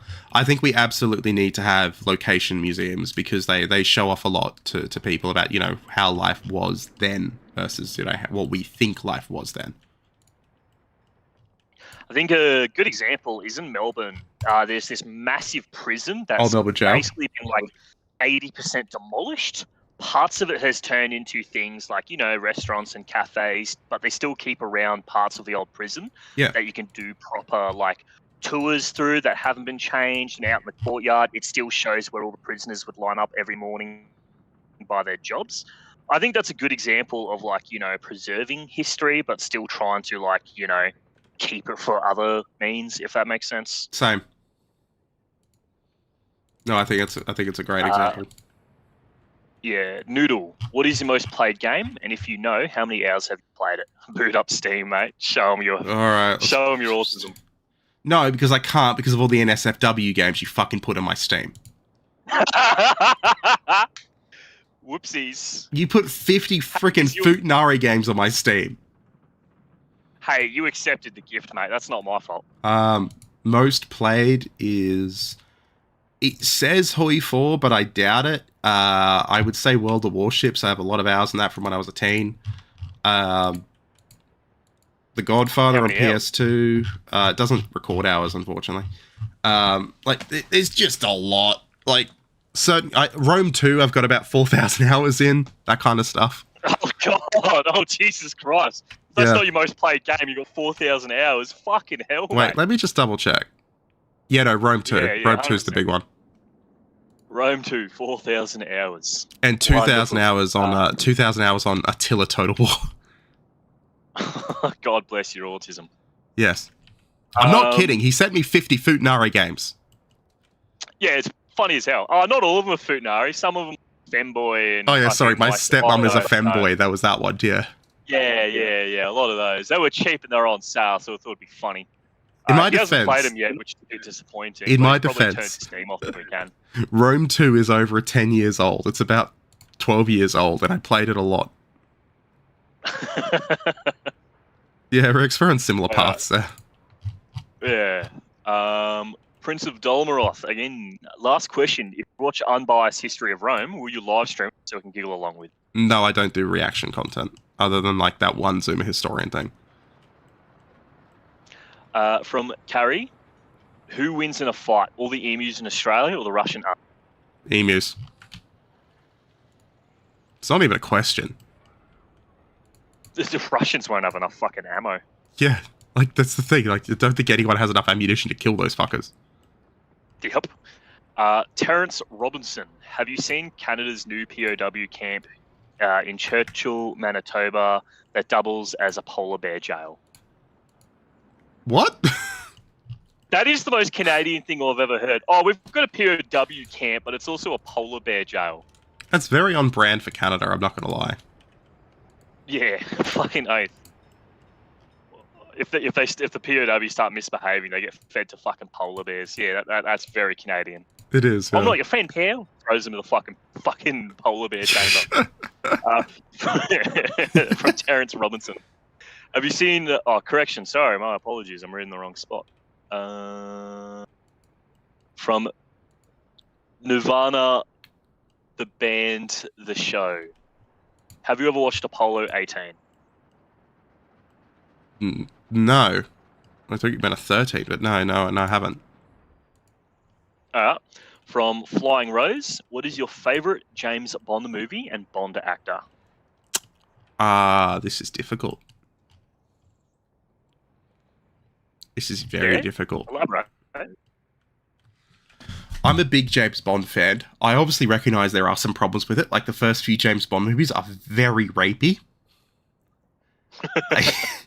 Very, like, insanely so. But I was a massive fan of Tomorrow Never Dies because the bad guy wasn't a Russian or a German. It was the News Media Corporation. Shit you not. And I like the fact it showed off Bond's naval side a bit more. That was a good one. I'm a massive fan of Thunderball as well, because at the end you see a Royal Navy frigate fire its main gun, and that's really, really cool, and it like tickled my brain. But yeah, no, probably Tomorrow Never Dies. My favorite Bond, it's probably Pierce Brosnan, to be honest. Thank you, Rex. It's underappreciated. From the Republic of Octania, do you like churros? Fucking love churros. Who doesn't like churros? Lactose intolerant people? I don't know. Weakness. Fucking who doesn't like churros? Weakness. Yeah, I know. If you are churros. lactose intolerant and someone offers you a churro, you accept it, and then you just accept that you have to shit for the next hour. Yeah. Like, if you think about it, churros... I'm not going to continue on with what I'm about to say. I'm going to get in trouble. Don't I'm gonna behave. move on to the question. I'll be a good little fucking diglet. Moving on to Carrie. On your trip to Ukraine, what was the most memorable event or thing for you?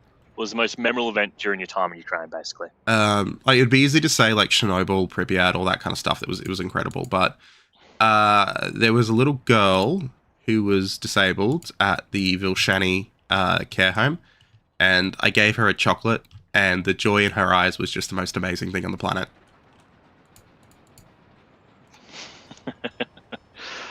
That's definitely fair. Yeah.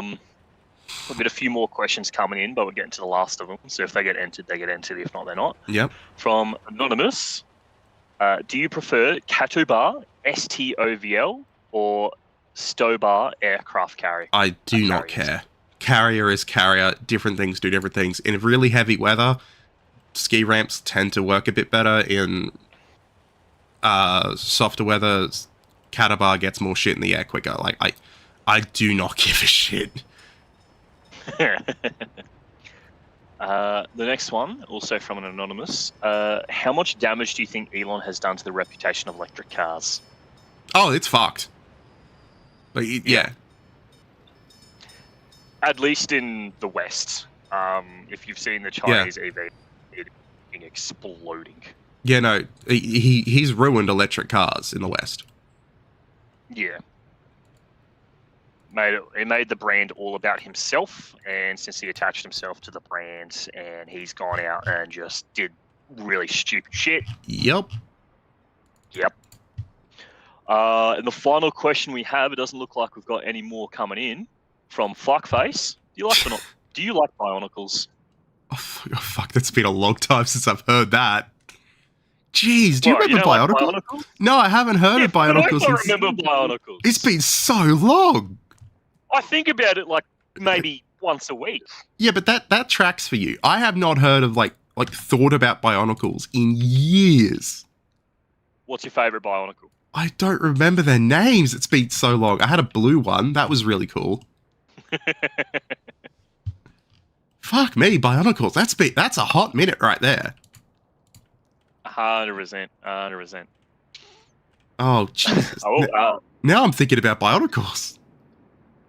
I love we've gone through all these questions. The last one, do you like Bionicles? It's very... Like, we've had, like, philosophical questions, history, fucking opinions, and it's the last one. Just like, you like Bionicles? I think that's a good question to wrap up at least everything that's on this Excel spreadsheet. I think that's fantastic. 151 questions in total. Jesus Christ. It's been a few. Yeah, it has been. I've liked a couple of the questions, I won't lie. There have been some absolute singers, yeah. But I'll probably, like, if YouTube fixes its shit and I get to 200k or 150k, I'll do it again.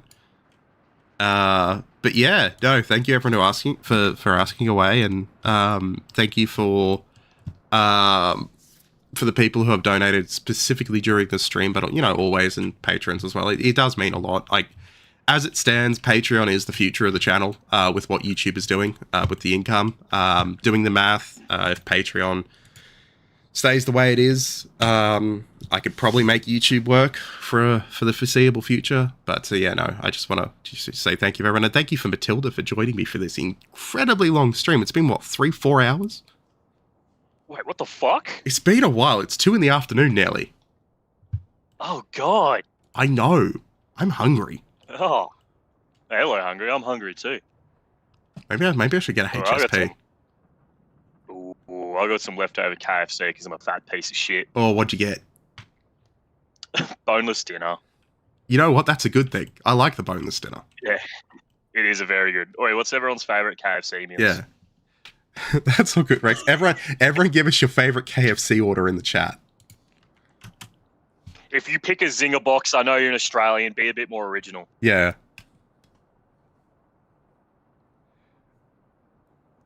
Yeah, everyone loves the dirty bird. 3-piece fears, the pot pie. The hot pie. There was a pie here. There was a pie a long time ago. Oh, here we go. Here we go from Rex. The family feast for just 2 people. I will be completely admit and say I have bought a family feast just for myself when things were very dark. Did you come back off field and then do that? Maybe. So my order is... I'm a bit fat. My order is the tenders box because I like my tendies, and then I get a Zinger burger to go in it, to go with the tendies. Yeah. See, the thing is, KFC in Australia is actually good. Yeah. Unicorn Company podcast, biggest tenders this girl could get. Yeah, I respect that. I respect that. Oh, Mackenzie, you're a local. The restaurants you're naming off, Kingsley's Chicken, fucking Turkish house, I have a suspicion, and correct me if I'm wrong, considering you named 2 restaurants and I know where they are, I think I know exactly where you live and it starts with a Q. I'm pretty sure I know exactly where you live. And I'm pretty sure it starts with a Q, mate. Yeah, alright. Why is KFC kept its name in Australia but Burger King is Hungry Jack's? Because there was a restaurant in South Australia called Burger King and he refused to give up the copyright. And the way our government works is the American super corporation couldn't just pay for it. So they gave up. Not to mention, Hungry Jack's is objectively the superior name. It's actually, yeah, he's pretty good. Alright. It's like... And like when you abbreviate it as well, it's like, oh, let's go to bloody HJs. You know what I mean? It's got a bit of a ring to it. Like, what do Americans say? Oh, let's go to BK. That sounds fucking stupid. Yeah, it's cringe. You go to HJs, that's bloody good. HJs is objectively actually pretty good to eat at too. Like the food doesn't taste terrible. Yeah, the Burger King crown is the best thing they've ever made. I have worn one before, not on an aeroplane, but at an airport. Not on an aeroplane. Just at an airport. Yes. God. No American always says, let's go to PK. All right. On that bombshell, we'll leave it there. Thank you, everyone. The VOD will stay up. We'll catch you around. Thank you for everyone for joining. Boy.